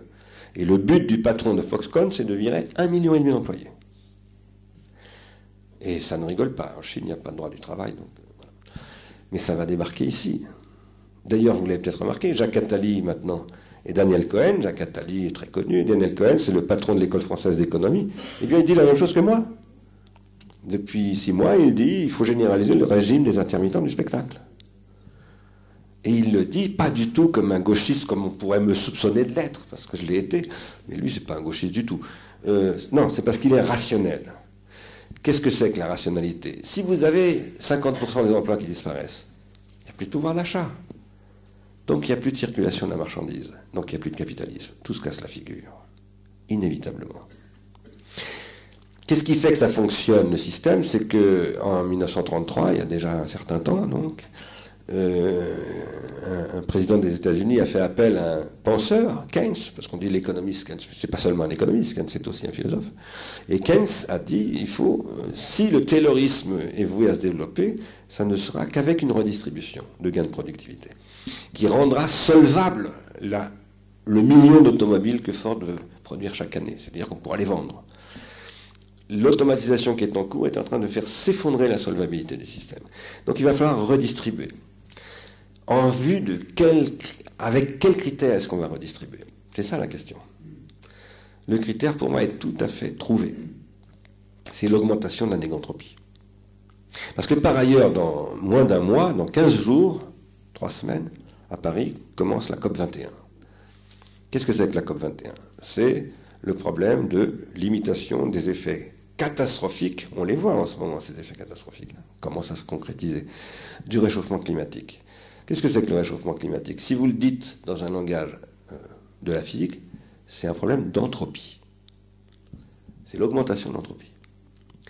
Et cette augmentation de l'entropie, elle va avoir des effets dans toutes sortes de domaines, parce qu'il n'y a pas que le réchauffement climatique comme problème. Il y a la toxicité de l'environnement, il y a les migrations, il y a beaucoup, et la crétinisation. Parce que c'est ça que dit Greenspan. Je suis devenu un crétin le mieux payé du monde. Voilà, le crétin le mieux payé du monde. C'est ça qu'elle dit. Pourquoi est-ce qu'il dit qu'il est crétin? C'est pas un jugement de valeur que je porte sur M. Greenspan. C'est parce que c'est lui qui décrit ce système comme le rendant incapable de prendre une décision. C'est ça qu'il dit. Qu'est-ce que c'est que prendre une décision? Il y a des managers dans cette salle. Un manager, c'est quelqu'un qui sait prendre une décision. C'est avant tout ça, au bon moment. Ni trop tôt, ni trop tard. Le bon moment, eh bien, c'est de faire une bifurcation. C'est de produire un champ négantropique. La négantropie est toujours locale, hein, elle n'est jamais universelle. Tracer une route là où il n'y en a pas encore. Voilà, c'est de créer des possibilités nouvelles. Aujourd'hui, nous sommes dans un capitalisme ultra-mimétique. Ceux qui créent des possibilités nouvelles, il y en a, hein, ils sont en Californie. Et nous essayons bêtement de les suivre. Nous ne pouvons pas les suivre. Donc nous sommes complètement, comme on dit aujourd'hui dans la jeunesse, à la ramasse, et nous sommes anthropisés. Et eux accumulent beaucoup d'argent, et nous voyons nos moyens diminuer, de plus en plus. Et ce que je soutiens, c'est que c'est ainsi parce que nous cherchons à les imiter, et que nous devrions au contraire créer une bifurcation. Et nous en avons tout à fait les moyens. Je reviens à la question du welfare state que vous abordiez tout à l'heure. Mais du coup, c'est quoi? Il y aurait un revenu... vous parliez d'intermittence tout à l'heure. Qu'est-ce que vous imaginez comme modèle économique au niveau moi, je soutiens étatique, que national? L'économie de demain reposera sur un nouveau modèle de redistribution et que cette redistribution rémunérera, parce qu'elle doit rémunérer quelque chose, la capacité à produire la négantropie. Et s'il y en a qui n'y arrivent pas? Eh bien, ils auront un revenu minimum d'existence. Ceux-là, c'est tous ceux qui seront dans le mime. Ce qui est préconisé ce qui est préconisé depuis très longtemps par Milton Friedman, qui a dit, il fait partie des tout premiers, qui a dit il y aura une automatisation massive, tout le monde ne pourra pas, etc. Donc, c'est pas du tout un truc de la gauche, hein, ça. C'est les ultralibéraux qui ont proposé ce modèle. Et moi, je ne suis pas pour ce modèle. Mais je pense qu'il faudra que ce modèle existe, mais c'est un modèle statique. Il faut créer un modèle dynamique. Donc ce que je soutiens, parce que je connais bien les intermittents, j'en ai formé, les intermittents. Qu'est-ce que c'est qu'un intermittent? On parlait du théâtre national populaire tout à l'heure. J'ai un ami qui s'appelle Robin Renucci qui vient souvent ici jouer. C'est un intermittent, Robin. Alors c'est un intermittent qui travaille tout le temps, donc il n'est pas vraiment intermittent, mais disons que la plupart des comédiens ne travaillent pas tout le temps. Et d'ailleurs, Robin se plaint de trop travailler. Pourquoi? Parce qu'on travaille vraiment quand on ne travaille pas. Donc ce que je veux dire par là, c'est que ce qui fait qu'un artiste se renouvelle, etc., c'est quand il n'est pas en commande, c'est quand il n'est pas en production. Il a besoin de temps. C'est le moment où il se ressource. Il recharge les batteries. Il se ressource. Moi, par exemple, je ne viens jamais à mon bureau avant midi. Je ne peux pas écrire des livres si je n'ai pas le temps. Et c'est un temps totalement libre. Il ne faut pas qu'on me dise tu dois faire ci, tu dois faire ça. Non. Évidemment que j'ai des comptes à rendre et je dois me plier à des trucs, mais il me faut du temps. Qu'est-ce que c'est que le régime des intermittents? C'est un truc qui a été développé en 1936, pas du tout par le Front populaire comme le croient les gens, mais par le patronat de l'époque. C'est même avant, c'est un peu 35 je crois. Voilà, parce qu'il y avait une industrie nouvelle qui se développait, qui s'appelait le cinéma, et il disait on ne peut pas payer ces gens un salaire, c'est absolument impossible. En même temps, ce sont des gens de très haute compétence, on en a absolument besoin. Donc on va créer un régime spécial, une allocation de chômage spéciale. Et ce régime, que d'ailleurs Laurence Parisot a protégé, vous le savez, au MEDEF, hein, quand elle était au MEDEF, elle a empêché la destruction de ce régime. Elle disait mais c'est l'avenir. C'est l'avenir. Pourquoi est-ce qu'elle le disait? Parce qu'elle n'est pas dogmatique. Et qu'elle savait très bien qu'en effet, l'automatisation allait poser un certain nombre de problèmes. Et que par ailleurs, il faut permettre aux gens d'être comme au Bangladesh, de développer de la capacitation. Et pourquoi est-ce que c'est possible? Parce que les technologies numériques, ce sont des technologies qui permettent le développement de la contribution. Tout le monde connaît le succès de Wikipédia. Je suis moi-même un partenaire de Wikipédia, je travaille pour eux. Wikipédia, c'est un phénomène unique dans l'histoire de l'humanité. Vous savez combien il y a de salariés chez Wikipédia?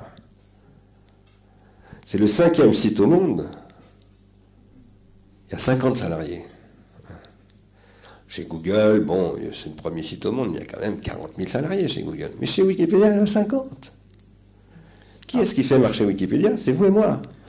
Et qu'est-ce que c'est? Ça, en économie, ça s'appelle une externalité positive. C'est-à-dire que ça produit de la valeur, mais en dehors de la structure.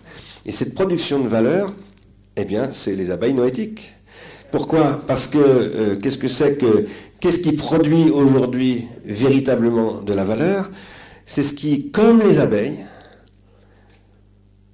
évidemment, l'agriculteur qui veut gagner de l'argent avec les abeilles s'intéresse au miel. Il a bien raison. Et d'ailleurs, il entretient les abeilles, donc c'est très bien, parce qu'il favorise la pollinisation. Mais la valeur que produisent les abeilles, c'est pas le miel. Ça, c'est ce qui sert à leur payer leur loyer. Mais la valeur qu'elles produisent, les abeilles, c'est la pollinisation. Vous savez sans doute, j'espère que vous le savez, que dans le Middle West, aux États-Unis et dans le cœur de la Chine, il n'y a plus d'abeilles. Et qu'on est obligé de polliniser à la main. Alors, bien entendu, Monsanto dit « Mais non, pas besoin de polliniser à la main, prenez du maïs transgénique, etc. » Ça, c'est une autre question. Mais, en tout cas, je ne vois pas de prunier transgénique encore, etc. Et puis, bon, je ne suis pas forcément contre les OGM, mais je ne suis pas sûr que ce soit une très bonne idée de mettre entre les mains d'actionnaires totalement hégémoniques l'avenir de la nourriture de l'humanité. Donc, en Chine, aujourd'hui, on pollinise à la main. Pourquoi est-ce qu'on peut le faire? Parce qu'on ne paye pas les gens, tout simplement. On les paye. Mais c'est pas viable, ça. Ça n'est pas possible. Donc, ce que je veux dire, c'est que la valeur de demain, c'est une valeur pollinisatrice.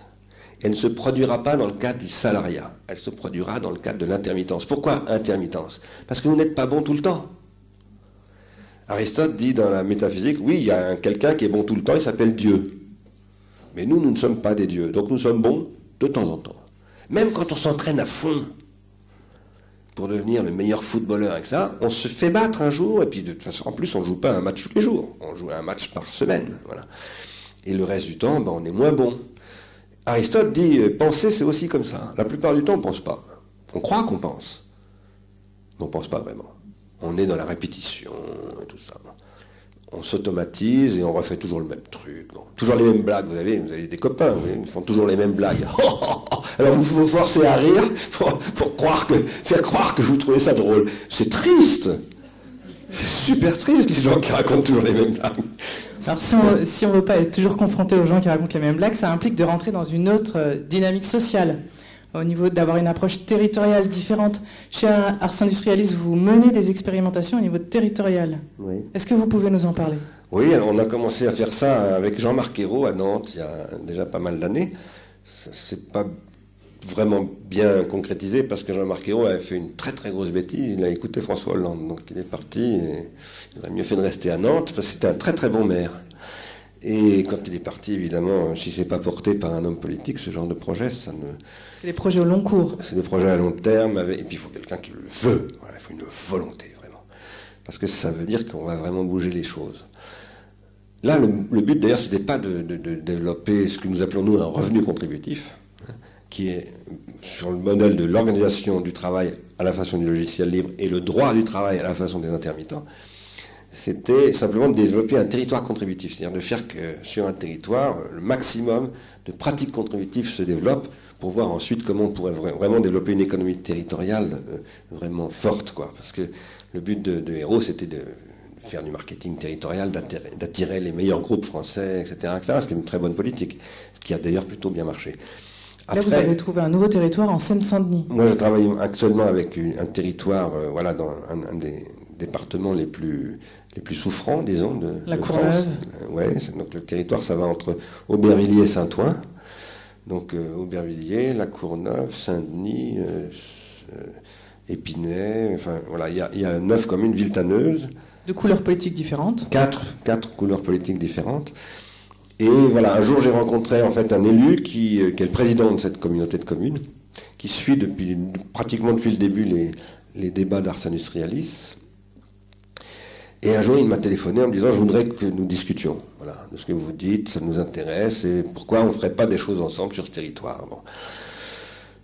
Et de fait, ça fait 1 an et demi que nous discutons, il y a eu un vote au mois de mai dernier de ces 9 communes disant « Voilà, on s'engage dans un projet sur 10 ans pour développer la contributivité sur ce territoire, et on demande un droit à l'expérimentation qui est dans la Constitution, qui a été mis par Pierre Méhaignery lorsqu'il était au gouvernement, et qui a été voté en 2008 définitivement. Le projet c'était 2003, mais ça a été vraiment voté en 2008, et qui donne le droit au territoire d'expérimenter, c'est-à-dire de sortir du cadre national, évidemment sous contrôle de pour l'État. développer des savoir-faire, des savoirs collaboratifs. Et pour développer d'abord des droits nouveaux, des réglementations différentes, qui ne sont pas les réglementations nationales. Ça c'est très important, on peut sortir du droit pour expérimenter.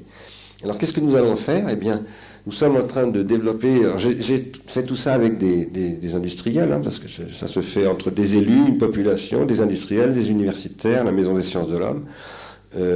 J'ai proposé une dynamique qui installe ce que j'appelle un territoire-école. Comme on parle de bateau-école. Le Jeanne d'Arc, autrefois, c'est le bateau-école. On apprenait à naviguer à la Marine nationale sur le Jeanne d'Arc. Et bien là, on va faire un territoire-école. Ce territoire-école va apprendre à naviguer dans l'économie contributive. Et en sortant du cadre, parce que le cadre national, qu'on ne peut pas changer du jour au lendemain comme ça à l'échelle nationale, c'est absolument inimaginable aujourd'hui, est devenu absolument inadéquate à la réalité. Et en même temps, moi je dis, il ne faut pas se soumettre à l'ubérisation, parce que l'ubérisation, c'est une vraie catastrophe. Ça ne bénéficie à personne d'autre que les actionnaires de Uber, et Uber, les actionnaires, ils ne sont pas en France. Vous êtes attaché à l'intérêt moi, je suis très attaché à l'intérêt général, évidemment. Et je pense qu'il faut inventer quelque chose de nouveau. J'ai ouvert ces discussions avec des grands industriels de l'automobile, des télécommunications. Aujourd'hui, c'est un projet que je porte avec Dassault Systèmes et Orange. Voilà. Et il y a d'autres industriels qui vont s'y engager, mais c'est encore en discussion. Dassault Systèmes et Orange, c'est acté. Et c'est quoi, du coup, le rôle des chefs d'entreprise dans ce territoire contributif? Ça va être de travailler avec la population. Ce que j'appelle la population, c'est pas simplement les habitants, c'est pas simplement les élus, c'est tous les gens qui sont présents sur le territoire. Une association, une entreprise, pour moi c'est un habitant. Voilà. Et faire en sorte que ces habitants apprennent à travailler ensemble et à développer de la contributivité pour commencer à produire des modèles nouveaux. Donc il y a des objets prétextes ou comment vous faites concrètement? Enfin, comment ça démarre? Il y a toutes sortes d'objets, bien entendu. Toutes sortes d'objets. Comme quoi, par exemple? Est-ce qu'on crée un Uber local et public, par exemple? Est-ce qu'on crée des dispositifs de cobotisation avec des habitants pour créer des artisans de la cobotisation? Vous savez ce que c'est que la cobotisation? On parle des robots. Voilà. Les robots, ils vont remplacer... dans 10 ans, il n'y aura plus de camions avec des chauffeurs. Hein. Les camions seront automatisés. Ils sont déjà, dans le Nevada, il y a déjà des camions sans chauffeur qui roulent. Pour le moment, avec un chauffeur à côté pour contrôler. Et en Allemagne, Mercedes est en train de créer un tronçon d'autoroute avec des automobiles sans chauffeur. Mais voilà, tout ça va déferler dans les 20 ans qui viennent. Et ce que nous pensons, et par ailleurs, il y a quelque chose qui se développe, en particulier dans l'automobile, dans l'aéronautique, disons dans l'industrie de la métallurgie de très haut niveau, c'est ce qu'on appelle les cobots, la cobotisation, c'est-à-dire des couples hommes-robots. Où un homme peut travailler avec plusieurs robots éventuellement. Et les robots apprennent quelque chose des hommes. Et à un moment donné, les robots disent « Merci, on n'a plus besoin de toi ». Ce que je veux dire par là, c'est qu'on va avoir besoin de gens qui vont apprendre à travailler avec les robots, qui sont des gens qui produisent de la négantropie. C'est-à-dire qu'ils maîtrisent les robots. Enfin, pas simplement qu'ils maîtrisent, qui font des choses que les robots ne pourront jamais faire, et qui produisent des bifurcations. Comme quoi, par exemple? Je ne sais pas vous dire, parce qu'on ne peut pas... Bon, je vais vous donner un exemple. Je vais vous donner un exemple, mais qui est sur un registre un petit peu différent. Il est un peu spectaculaire. C'est avec Dassault que je l'ai appris. Je travaille avec Xavier Dalloz, avec Pascal Dalloz, il y a aussi un Xavier Dalloz, qui est le directeur général Dassault Systèmes. Et qui est un ingénieur mathématicien, qui est devenu le patron, je dirais, par la base.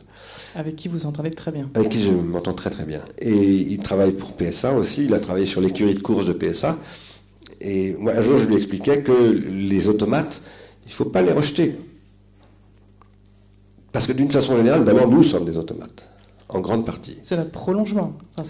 Non, pas seulement dans ce sens-là, au sens où une cellule biologique, c'est un automatisme. C'est une séquence d'instructions qui se déroule automatiquement. Voilà. Quand ça ne marche pas automatiquement, c'est que vous allez avoir des problèmes de santé. Deuxièmement, ces cellules s'agrègent entre elles et elles fabriquent un dispositif métabolique qui, lui, va être géré par des organes, le cerveau, le foie, etc., qui créent d'autres automatismes qui sont plus simplement cellulaires, mais physiologiques. C'est ce que les médecins étudient. Premier point, c'était les biologistes. Ça, c'est les médecins, le corps. Troisièmement, un corps humain, c'est un corps qui se désautomatise. Par exemple, qu'est-ce que fait un petit garçon qui a le nez qui coule? Il fait ça. Et sa maman lui dit, non, il ne faut pas faire ça. Tu prends ton mouchoir et tu te mouches. Et puis s'il y a une dame, tu lui dis bonjour madame, etc. Donc la mère désautomatise les pulsions. pour les transformer en un savoir-vivre. Et ce savoir-vivre, ce sont des automatismes. Et alors chez Dassault, alors? Alors chez Dassault, attendez, j'ai pas fini.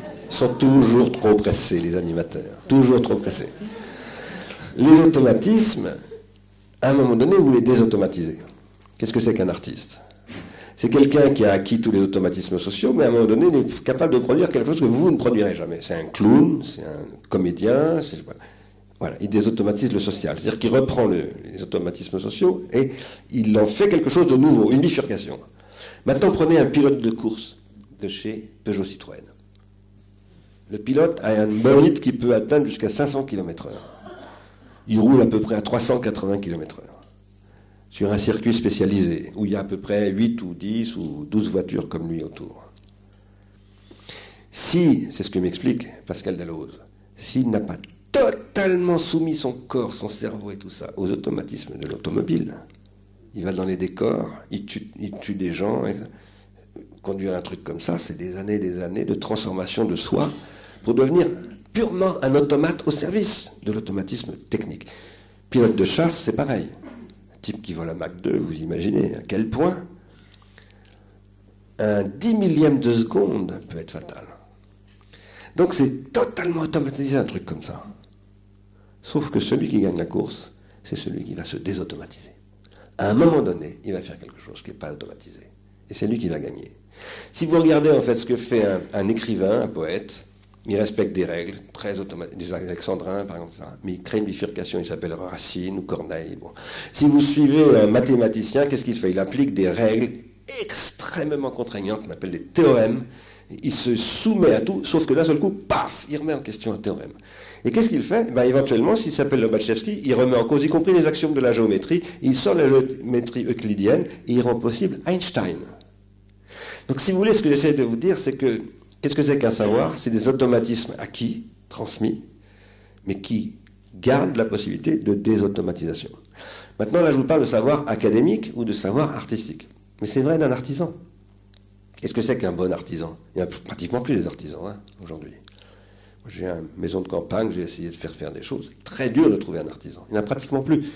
Ils se présentent comme des artisans, mais ce sont des concessionnaires, en fait. Voilà. De machin, PVC, ou je ne sais pas quoi. Et il y a quelques artisans qui restent. Ce sont ceux qui sont capables, alors qui ont d'abord gardé les automatismes corporels, mais ils n'ont pas d'automate dans leur atelier. Mais ils sont capables de désautomatiser, de produire de quelque chose que eux seuls produiront. Demain, c'est ça qui sera l'avenir de l'économie. Pourquoi? Parce que nous entrons dans l'anthropocène. Et l'anthropocène, c'est l'augmentation énorme de l'entropie. La planète ne s'en sortira que si elle est capable de produire de la négantropie.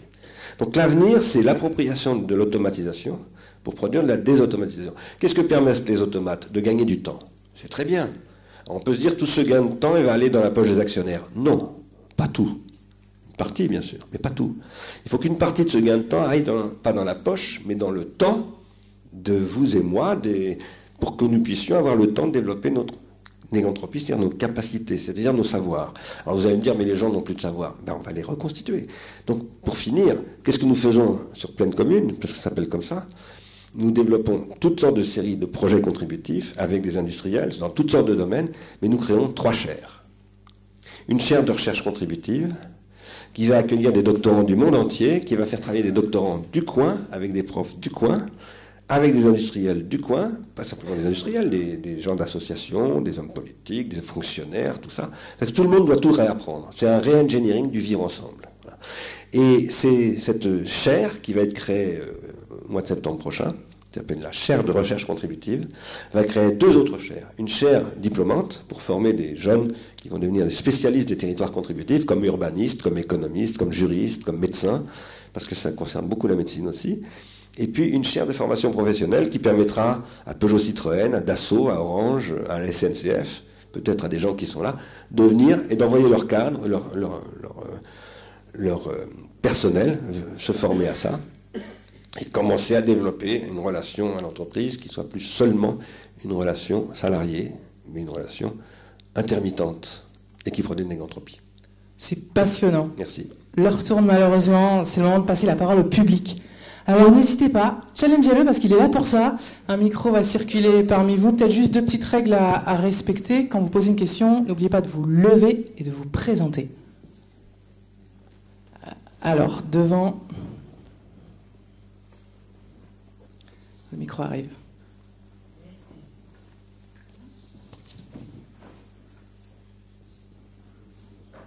Bonjour, donc moi je suis Samir de WOP. Ça résonne beaucoup ce que vous dites puisqu'on essaie de réinventer un peu le travail et la manière de créer de la valeur. Si je comprends bien ce que vous avez dit, c'est que les métiers de demain, ce sera des métiers de créatifs et que tout le reste sera automatisé globalement. Tout à fait, mais moi j'appelle créatif une mère de famille qui s'occupe bien de ses enfants. Parce que si vous lisez Donald Winnicott, ce que dit Winnicott, c'est qu'une mère de famille, c'est celle qui sait faire face à ce que seul son enfant produit, et elle seule trouve la solution. C'est ça être créatif. Je veux dire par là que je ne suis pas trop d'accord avec ce qu'on appelle l'économie créative, conçue à la façon de John, j'arrive plus à retrouver son nom, je vieillis donc je perds la boule un peu, et qui dit, voilà, il y a 3% de créatifs et 97% de crétins. Je ne crois pas du tout. Je pense que tout le monde ici a un potentiel créatif. Tout le monde. Mais simplement, il faut créer les conditions pour développer ce potentiel. Mais oui, je suis tout à fait d'accord avec vous, avec cette précision-là. Oui, tout à fait.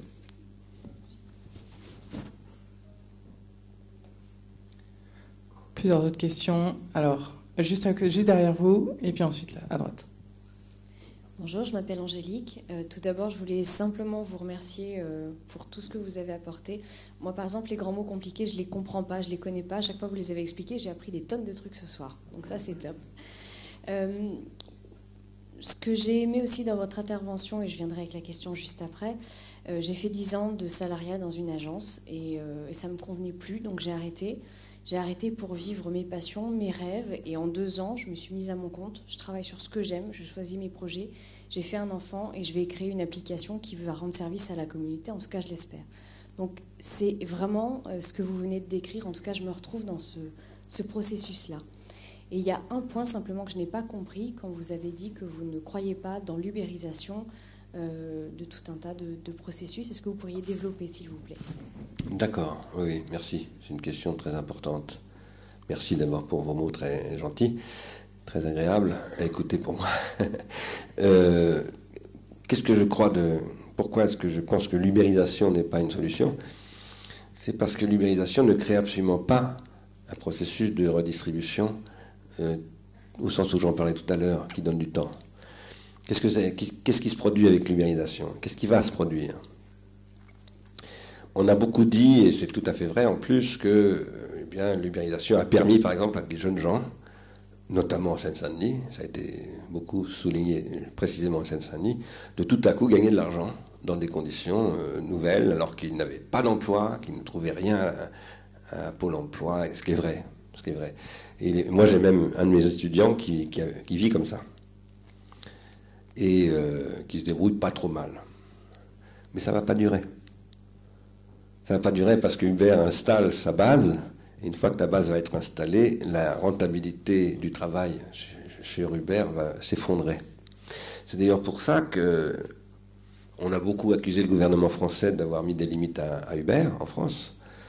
Je pense que les conditions dans lesquelles ça s'est fait n'étaient pas très bonnes, parce que moi, ça faisait longtemps que je disais qu'il fallait anticiper les choses, etc. Bon, peu importe. Mais quoi qu'il en soit, ce qu'on a oublié de remarquer, quand même, qui est très important, c'est que les premiers à avoir attaqué Uber, c'est pas le gouvernement français. C'est la ville de San Francisco. Et c'est en Californie qu'aujourd'hui, Uber, Airbnb et toutes ces entreprises qu'on appelle disruptives sont rappelées à l'ordre, parce que qu'est-ce qu'elles produisent? Ce qu'on appelle de la disruption. Donc ça, c'est un sujet qu'on n'a pas abordé, mais très très important. C'est peut-être le plus important, en fait. Qu'est-ce que c'est que la disruption? Excusez-moi. Hein. C'est le bon moment. Non, c'est moi qui suis... Et c'est à moi que je fais ce reproche. Parce que j'aurais dû vous en parler. Voilà. Mais qu'est-ce que c'est? Je suis en train d'écrire un livre là-dessus. Vous ne pouvez pas l'avoir lu, bien sûr. Il n'est pas publié. Qu'est-ce que c'est que la disruption? C'est le fait que les systèmes techniques évoluent infiniment plus vite maintenant que les systèmes sociaux. Ce que j'appelle les systèmes sociaux, c'est la langue, la famille, le droit, l'économie, enfin tout ce qui constitue le fait qu'il y a une société dans laquelle des gens se reconnaissent en disant oui, on partage les mêmes valeurs, les mêmes règles, le même droit. Par exemple, en français, en France, il y a un droit de ceci, en Angleterre, le droit n'est pas le même, etc. Voilà, ça existe. La disruption, c'est ce qui fait que tout ça arrive toujours trop tard. Je connais bien ce sujet parce qu'au Conseil national du numérique, nous sommes sans cesse saisis pour des cas de ce type. Et quand vous dites aux législateurs, il faut essayer de légiférer dans tel domaine, etc., il légifère. Mais une fois qu'il a réussi à légiférer, peut-être en extrême urgence, c'est-à-dire, ça va quand même lui prendre au moins 6 mois, c'est plutôt 1 an et demi ou 2 ans, le problème n'existe plus. C'est-à-dire qu'il va légiférer sur quelque chose qui a disparu.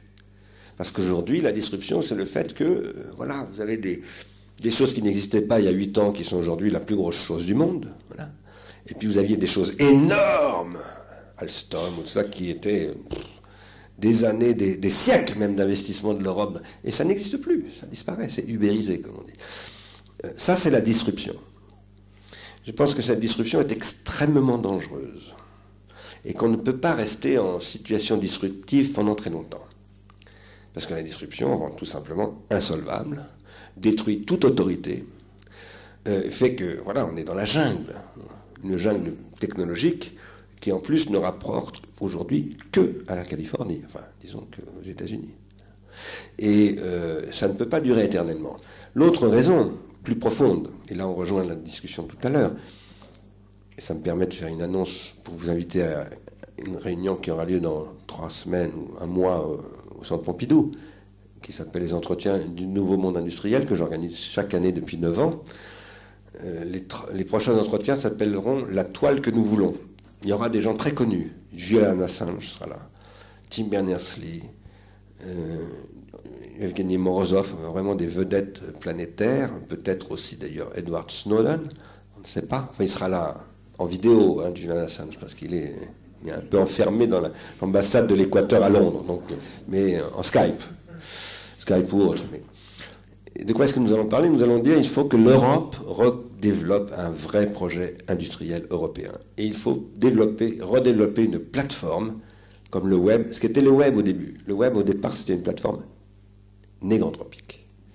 Et cette plateforme a été complètement phagocytée par le business californien et elle est devenue anthropique. Il faut la renéganthropiser. Et ça, c'est ce qui permet de sortir de la pure disruptivité. Moi, je suis défenseur de l'industrie, de l'innovation et tout cela. Je pense qu'il n'y a aucun avenir à l'humanité, surtout quand on sait qu'il va falloir encore accueillir 2 milliards de bébés dans les 20 ans qui viennent. Il va falloir les nourrir, ces 2 milliards de bébés. Hein. Donc, il faut des moyens à la hauteur. Je ne suis pas du tout anti-industrie, absolument pas. Je ne crois pas à la décroissance ou à ces choses-là. Par contre, je ne crois pas à ce qu'on appelle la croissance, parce que je crois que la croissance, ce qu'on appelle la croissance, ce n'est pas du tout de la croissance. C'est de la mécroissance, ça s'appelle ça comme ça. Ça produit de l'intoxication généralisée. Et ça fait que c'est quand même ce qui se dit, même si c'est très discuté, mais il y a quand même des scientifiques américains de très grand renom qui disent que d'ici à 2 siècles, il va y avoir un massacre des espèces. On ne peut quand même pas ignorer ce genre de problème, même si on peut discuter, dire, mais c'est une tendance lourde. L'ubérisation, c'est un cas particulier de la disruption. La disruption n'est pas soutenable. La disruption, c'est ce qui conduit à la guerre. Il faut être clair, il faut parler très clairement. La guerre terroriste du djihadisme aveugle, parce qu'en plus par des gens qui ne sont même pas des musulmans, qui sont des gens qui pètent les plombs, voilà, qui sont manipulés, ou la guerre entre la Chine et les États-Unis, par exemple. C'est tout à fait possible.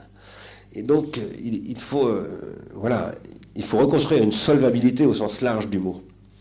Et ce n'est pas l'ubérisation qui la rendra possible. En revanche, ce que l'ubérisation a rendu sensible, c'est la disparition du salariat et son caractère inéluctable. Alors, quand je dis disparition, j'exagère un tout petit peu. Le salariat ne va pas complètement disparaître, mais il va se limiter à la période des 450 heures par an que doivent faire les intermittents dans leur année. C'est-à-dire que ça va devenir une portion, ça va représenter 20 ou 30% de l'activité. Et le reste du temps, les gens seront en activité de travail hors salaire. Et avec une allocation, nous pensons qu'il faudra leur donner une allocation de contribution pour permettre de faire ce que vous avez fait. Vous avez trouvé ça, cette voie par vous-même et tout ça, très bien, mais moi je pense qu'il faut, dans l'avenir, généraliser les possibilités de ce type. Et alors ça suppose de transformer les réseaux de télécommunications. C'est pour ça qu'Orange est en Seine-Saint-Denis, hein. C'est pour tester une plateforme de web complètement différente, qui repose sur un web négantropique. Mais ça veut dire aussi repenser totalement les universités. C'est pour ça qu'on crée des chaires de recherche contributive. Ça suppose de repenser complètement les écoles, et que les écoles soient des lieux qui soient des lieux de capacitation, véritablement. Donc voilà, c'est un immense chantier. C'est pour ça que c'est un chantier sur 10 ans, que nous allons faire suivre par tout un réseau, parce que moi j'ai créé un réseau qui s'appelle le Digital Studies Network, qui est un réseau dans lequel il y a Cambridge, il y a Berkeley, il y a de très très grandes universités, en Chine aussi d'ailleurs, Nanjing, et à Tokyo, etc. C'est très très international. Et nous pensons qu'il faut vraiment réinventer tout cela. Alors l'ubérisation, c'était un coup de pied dans la fourmilière, si vous voulez, mais ça ne peut pas durer. Il faut reconstruire la fourmilière. D'autres questions? Et pour mettre des abeilles à la place, noétiques. Merci. Bonjour, Virginie Bois-Simon. Du coup, dans cette vision, quelle place donner et quel sens éventuellement nous donner face à la concentration des richesses toujours plus forte dans quelques grandes méga multinationales du numérique qui concentrent à la fois les richesses, voire même les données? On n'en a pas encore trop parlé de ça, mais est-ce qu'on sera les abeilles au service de ces grandes multinationales? Justement non. Ouais. Justement non. L'idée, c'est pas de faire la guerre à Google ou à Facebook, mais c'est de reprendre un petit peu ce qui nous appartient quand même. Hein. Mais pour ça, bon, moi, si vous voulez, un de mes principes, c'est de jamais aller chercher un bouc émissaire, même si on l'appelle Facebook ou Google. Si ça ne va pas bien, c'est de ma faute. Parce que je n'ai pas su. Par exemple, j'ai eu ce projet dont je parlais avec la Bibliothèque nationale de France. Je n'ai pas réussi à convaincre suffisamment. Voilà. Non, mais j'étais pas suffisamment bon. Voilà. Ou moi, ou la France, disons. Voilà. Ou je sais pas quoi, peu importe. Mais il ne faut jamais se dire c'est la faute des Californiens. Non. C'est parce que nous ne sommes pas bons que les Californiens ont développé tout ça. C'est parce que nous n'avons pas su, nous, le faire. Mais c'est pas trop tard. Je rappelle toujours, j'aime bien le dire, mais c'est vrai, le web a été conçu en Europe, pas aux États-Unis. Et donc, voilà, nous avons de très bons ingénieurs en Europe, en Allemagne, en France, en Belgique en particulier, en Angleterre aussi. Très très bons ingénieurs, meilleurs qu'aux États-Unis. Donc, et en plus, nous avons un marché qui reste le premier du monde, nous avons une économie, même si elle se porte très mal, néanmoins, en termes d'éducation, de santé, etc., malgré tout, qui reste la meilleure. Voilà. Et donc, la situation n'est pas vraiment désespérée. Elle est très difficile. Et ce que je crois, c'est qu'il faut bien identifier les vrais sujets. Voilà. Chercher à imiter la Silicon Valley, ça, c'est perdu d'avance. Là, vous travaillez pour elle. Moi, je connais plein d'entreprises qui font ça, qui gagnent de l'argent d'ailleurs. Mais elles gagnent de l'argent en ayant choisi, d'ailleurs, progressivement, elles vont se localiser à San Francisco, quittent le territoire. Donc elles ne sont plus européennes. C'est leur droit, hein. Bon. Moi, je pense que ça vaut le coup de défendre l'Europe. Voilà. Non seulement ça vaut le coup, mais à mon avis, c'est même très très fortement conseillé. Parce que je pense que si l'Europe se casse la figure, toute l'économie planétaire se cassera la figure. Parce que c'est le premier marché. Et que, à partir de là, de toute façon, c'est aussi l'intérêt même de la Silicon Valley que tout ça se casse pas complètement la figure. Alors, les actionnaires, eux, je parle des actionnaires d'aujourd'hui, le style actuel des actionnaires, c'est prends l'oseille et tire-toi. Donc ils s'en moquent éperdument de ce qui se passera dans 18 mois. Mais nous ne pouvons pas nous en moquer. Et à partir de là, je crois que oui, il faut développer tout cela avec ce que vous venez de dire, c'est une politique de reterritorialisation des données. C'est une folie de laisser toutes les données fichées le camp. Je le disais à Jean tout à l'heure, j'ai perdu mon téléphone portable, j'avais décidé de ne plus envoyer mes trucs sur le cloud, j'ai perdu plein de trucs, mais tant pis. Parce que je crois qu'il y a un moment où, vous savez, j'écris parfois des trucs contre Google, etc. Si tout est sur Google, Google peut un jour me couper. Hein. Et je trouve dingue qu'il y a par exemple, le Conseil national du numérique fait des Google Docs pour faire des études sur Google. On rêve. J'étais contre, hein. J'étais contre, mais j'ai pas été suivi. Une autre question? Philippe Beau. Je suis là. Merci pour la bifurcation qui m'ouvre, en ce qui me concerne, pas mal de perspectives. Si on dit que la question centrale de l'économie est de savoir comment on crée de la richesse et laquelle, et comment on la distribue, vous avez beaucoup parlé de la création de richesse, me semble-t-il, plutôt matérielle, financière. Est-ce que vous pourriez développer votre concept en ce qui concerne la création de richesse plutôt sociétale? Est-ce qu'au fond, la chance de l'Europe n'est pas aussi de penser un nouveau modèle économique et sociétal? Si, tout à fait. D'ailleurs, à Ars Industrialis, avec un professeur de l'université de Bordeaux qui s'appelle Franck Cormeret et un professeur de l'école des télécoms de Brest, nous développons le concept de valeur sociétale en reprenant beaucoup des concepts de Émile Durkheim dans le texte sur la division du travail que Durkheim avait écrit à la fin du 19e siècle. Mais par ailleurs, nous préconisons une nouvelle critériologie économique de la valeur. C'est-à-dire que moi, je soutiens que la valeur d'usage et la valeur d'échange, qui sont depuis l'origine de l'économie classique jusqu'à aujourd'hui, marxiste compris, hein, ce sont les concepts pour penser la valeur, et je pense que ces concepts sont dépassés. Donc je pense que la valeur de... Alors qu'est-ce que c'est que la valeur d'usage? J'ai des chaussures, là par exemple, elles s'usent, elles sont utiles. Le fait qu'elles s'usent, ça veut dire à la fois qu'elles sont utiles et anthropiques. Elles sont utiles parce qu'elles me permettent de marcher avec des chaussures, c'est mieux que de marcher pieds nus. Mais elles sont anthropiques parce que plus je m'en sers, plus elles s'usent. Alors je peux les emmener chez le cordonnier une fois ou deux. Si elles n'ont pas des semelles collées, comme ça se fait beaucoup maintenant, mais à un moment donné, je suis obligé de les jeter, quoi. Même si je suis fétichiste et tout ça pour mes propres chaussures, par exemple. Vous savez où va se nicher le désir? Ça s'use. Il y a des trucs qui ne s'usent pas. Par exemple, je pense que j'ai dû écouter au moins 300 fois Charles Mingus, Let My Children Hear Music. Et plus je l'écoute, plus c'est néganthropique. Alors plus je l'écoute, plus ça me touche. La critique de la raison pure, j'ai dû la lire une vingtaine de fois. J'étais bien obligé de la lire parce que j'étais censé l'enseigner à mes étudiants. J'ai écrit dans un de mes livres que pendant 15 ans, j'ai enseigné la critique de la raison pure sans l'avoir comprise. Parce que vous ne pouvez pas enseigner la philo si vous n'enseignez pas Kant, c'est pas possible. Je la comprenais pas. Alors je répétais ce que comprenaient des grands interprètes de Kant. Bon. Puis un jour, j'ai eu la chance d'être tombé gravement malade, et donc je me suis retrouvé complètement paralysé pendant un mois, et je me suis dit, ça c'est une occasion de relire une 21e fois la critique de la raison pure. Et là j'ai écrit un livre sur la critique de la raison pure. Ça c'est mon Kant. Voilà. Ce que je veux dire par là, c'est que la 21e fois que vous lisez la critique de la raison pure, ça parle beaucoup plus que la 20e fois. Sauf si vous êtes un mauvais philosophe, bien entendu. Et ça, c'est de la néganthropie. Ça s'appelle aussi du savoir.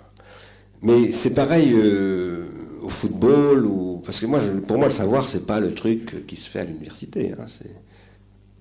Ça se produit partout, le savoir. La cuisine, c'est un savoir, par exemple. C'est dur maintenant. Moins en moins, ce savoir-là est de plus en plus perdu. Les Bangladais savaient faire la cuisine, voilà. Très important. Quand je disais, ce qu'il a appris n'a pas de valeur. Exactement. Exactement. Tout à fait. J'ai commenté ça dans ce bouquin dont je parlais tout à l'heure. Voilà, donc, j'appelle ça, moi, la valeur pratique. Alors, ce qu'a montré Karl Marx, mais avant lui, Ricardo l'avait déjà dit, et d'autres, c'est que la valeur d'usage est transformable en valeur d'échange. Donc vous pouvez toujours transformer une valeur d'usage. Par exemple, vous êtes marchand de chaussures. Pour vos clients, vous représentez une utilité, mais pour vous, les chaussures représentent de l'échange, c'est-à-dire de la monnaie, du capital. Et le capitalisme, c'est ce qui est capable de faire circuler la valeur d'usage en valeur d'échange et réciproquement. Voilà. Mais nous disons qu'aujourd'hui, il y a une troisième valeur qui se développe, c'est la valeur pratique. Par exemple, ce qui fait que Wikipédia fonctionne, c'est de la valeur pratique. Les gens qui font fonctionner Wikipédia ne le font pas du tout, ni pour la valeur d'usage, ni pour la valeur d'échange. Ils le font pour le plaisir de s'individuer, c'est-à-dire de développer leur savoir et de le partager avec d'autres. Et ils le font pour que de chi, comme disent les mômes. Voilà. Pour rien. Pour le plaisir de le faire. C'est pas beau, ça? Mais ça, j'appelle ça la valeur pratique. Il se trouve que cette valeur pratique, quand même, je tiens à le signaler, imaginez que Wikipédia dise tout à coup on va se faire capitaliser en bourse. Je peux vous dire qu'ils en ramasseraient du capital. Énorme. Et ça indiquerait immédiatement quelle est la valeur d'échange qu'il représente. Vous comprenez? Donc, et aujourd'hui, il y a énormément de valeurs pratiques qui ne se monétisent pas. Alors, bien entendu, avec quelqu'un qui travaille dans l'université qui s'appelle Yann Moulier-Boutan, qui est un économiste, nous disons, si Wikipédia rentrait sur la bourse, oui, les 50 salariés, tout à coup, seraient des nababs.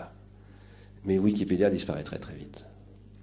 Parce que ça ne peut pas marcher comme ça. Si vous dites, par exemple, je vais faire un business avec la pollinisation noétique, et que je vais faire ce business en soumettant ce processus exclusivement à la valeur d'échange, vous allez tuer la pollinisation. Et ça, c'est un sujet fantastique pour vous. Donc, voilà. Et nous disons, il faut inventer une nouvelle économie qui, c'est pas la disparition de la valeur d'usage, de la valeur d'échange, mais c'est l'apparition d'une troisième valeur qui est la valeur pratique et qui produit de la valeur sociétale. Qu'est-ce que c'est que la valeur sociétale? C'est exactement ce que décrit Amartya Sen. C'est-à-dire la résilience de ces Bangladais qui est admirable, vraiment admirable, parce qu'ils n'ont rien à bouffer, ils n'ont rien. Mais ils sont fantastiques. C'est comme ces Esquimaux qui vivent dans la neige à moins 50, 8 mois de l'année, c'est impressionnant. Bon. Mais c'est parce qu'ils ont développé cette valeur pratique. Bernard Stiegler, un immense merci pour votre capacité à vous rendre accessible, pour votre liberté de ton. Pardon de vous avoir pressé. Je rappelle que vous êtes l'auteur de La Société automatique parue en 2015 aux éditions Fayard, et donc Disruption. Chez qui ça? Vous avez déjà trouvé un éditeur? Les liens qui libèrent. Merci beaucoup. Merci aussi à la salle pour ses questions et sa qualité d'écoute. Merci à la Caisse d'épargne Rhône-Alpes qui nous accueille, à Visiative et aux petites abeilles de Noétique Biz pour la conception et l'organisation de ce débat. Et je passe tout de suite la parole à Baptiste Canazzi, co-directeur de Noétique Biz.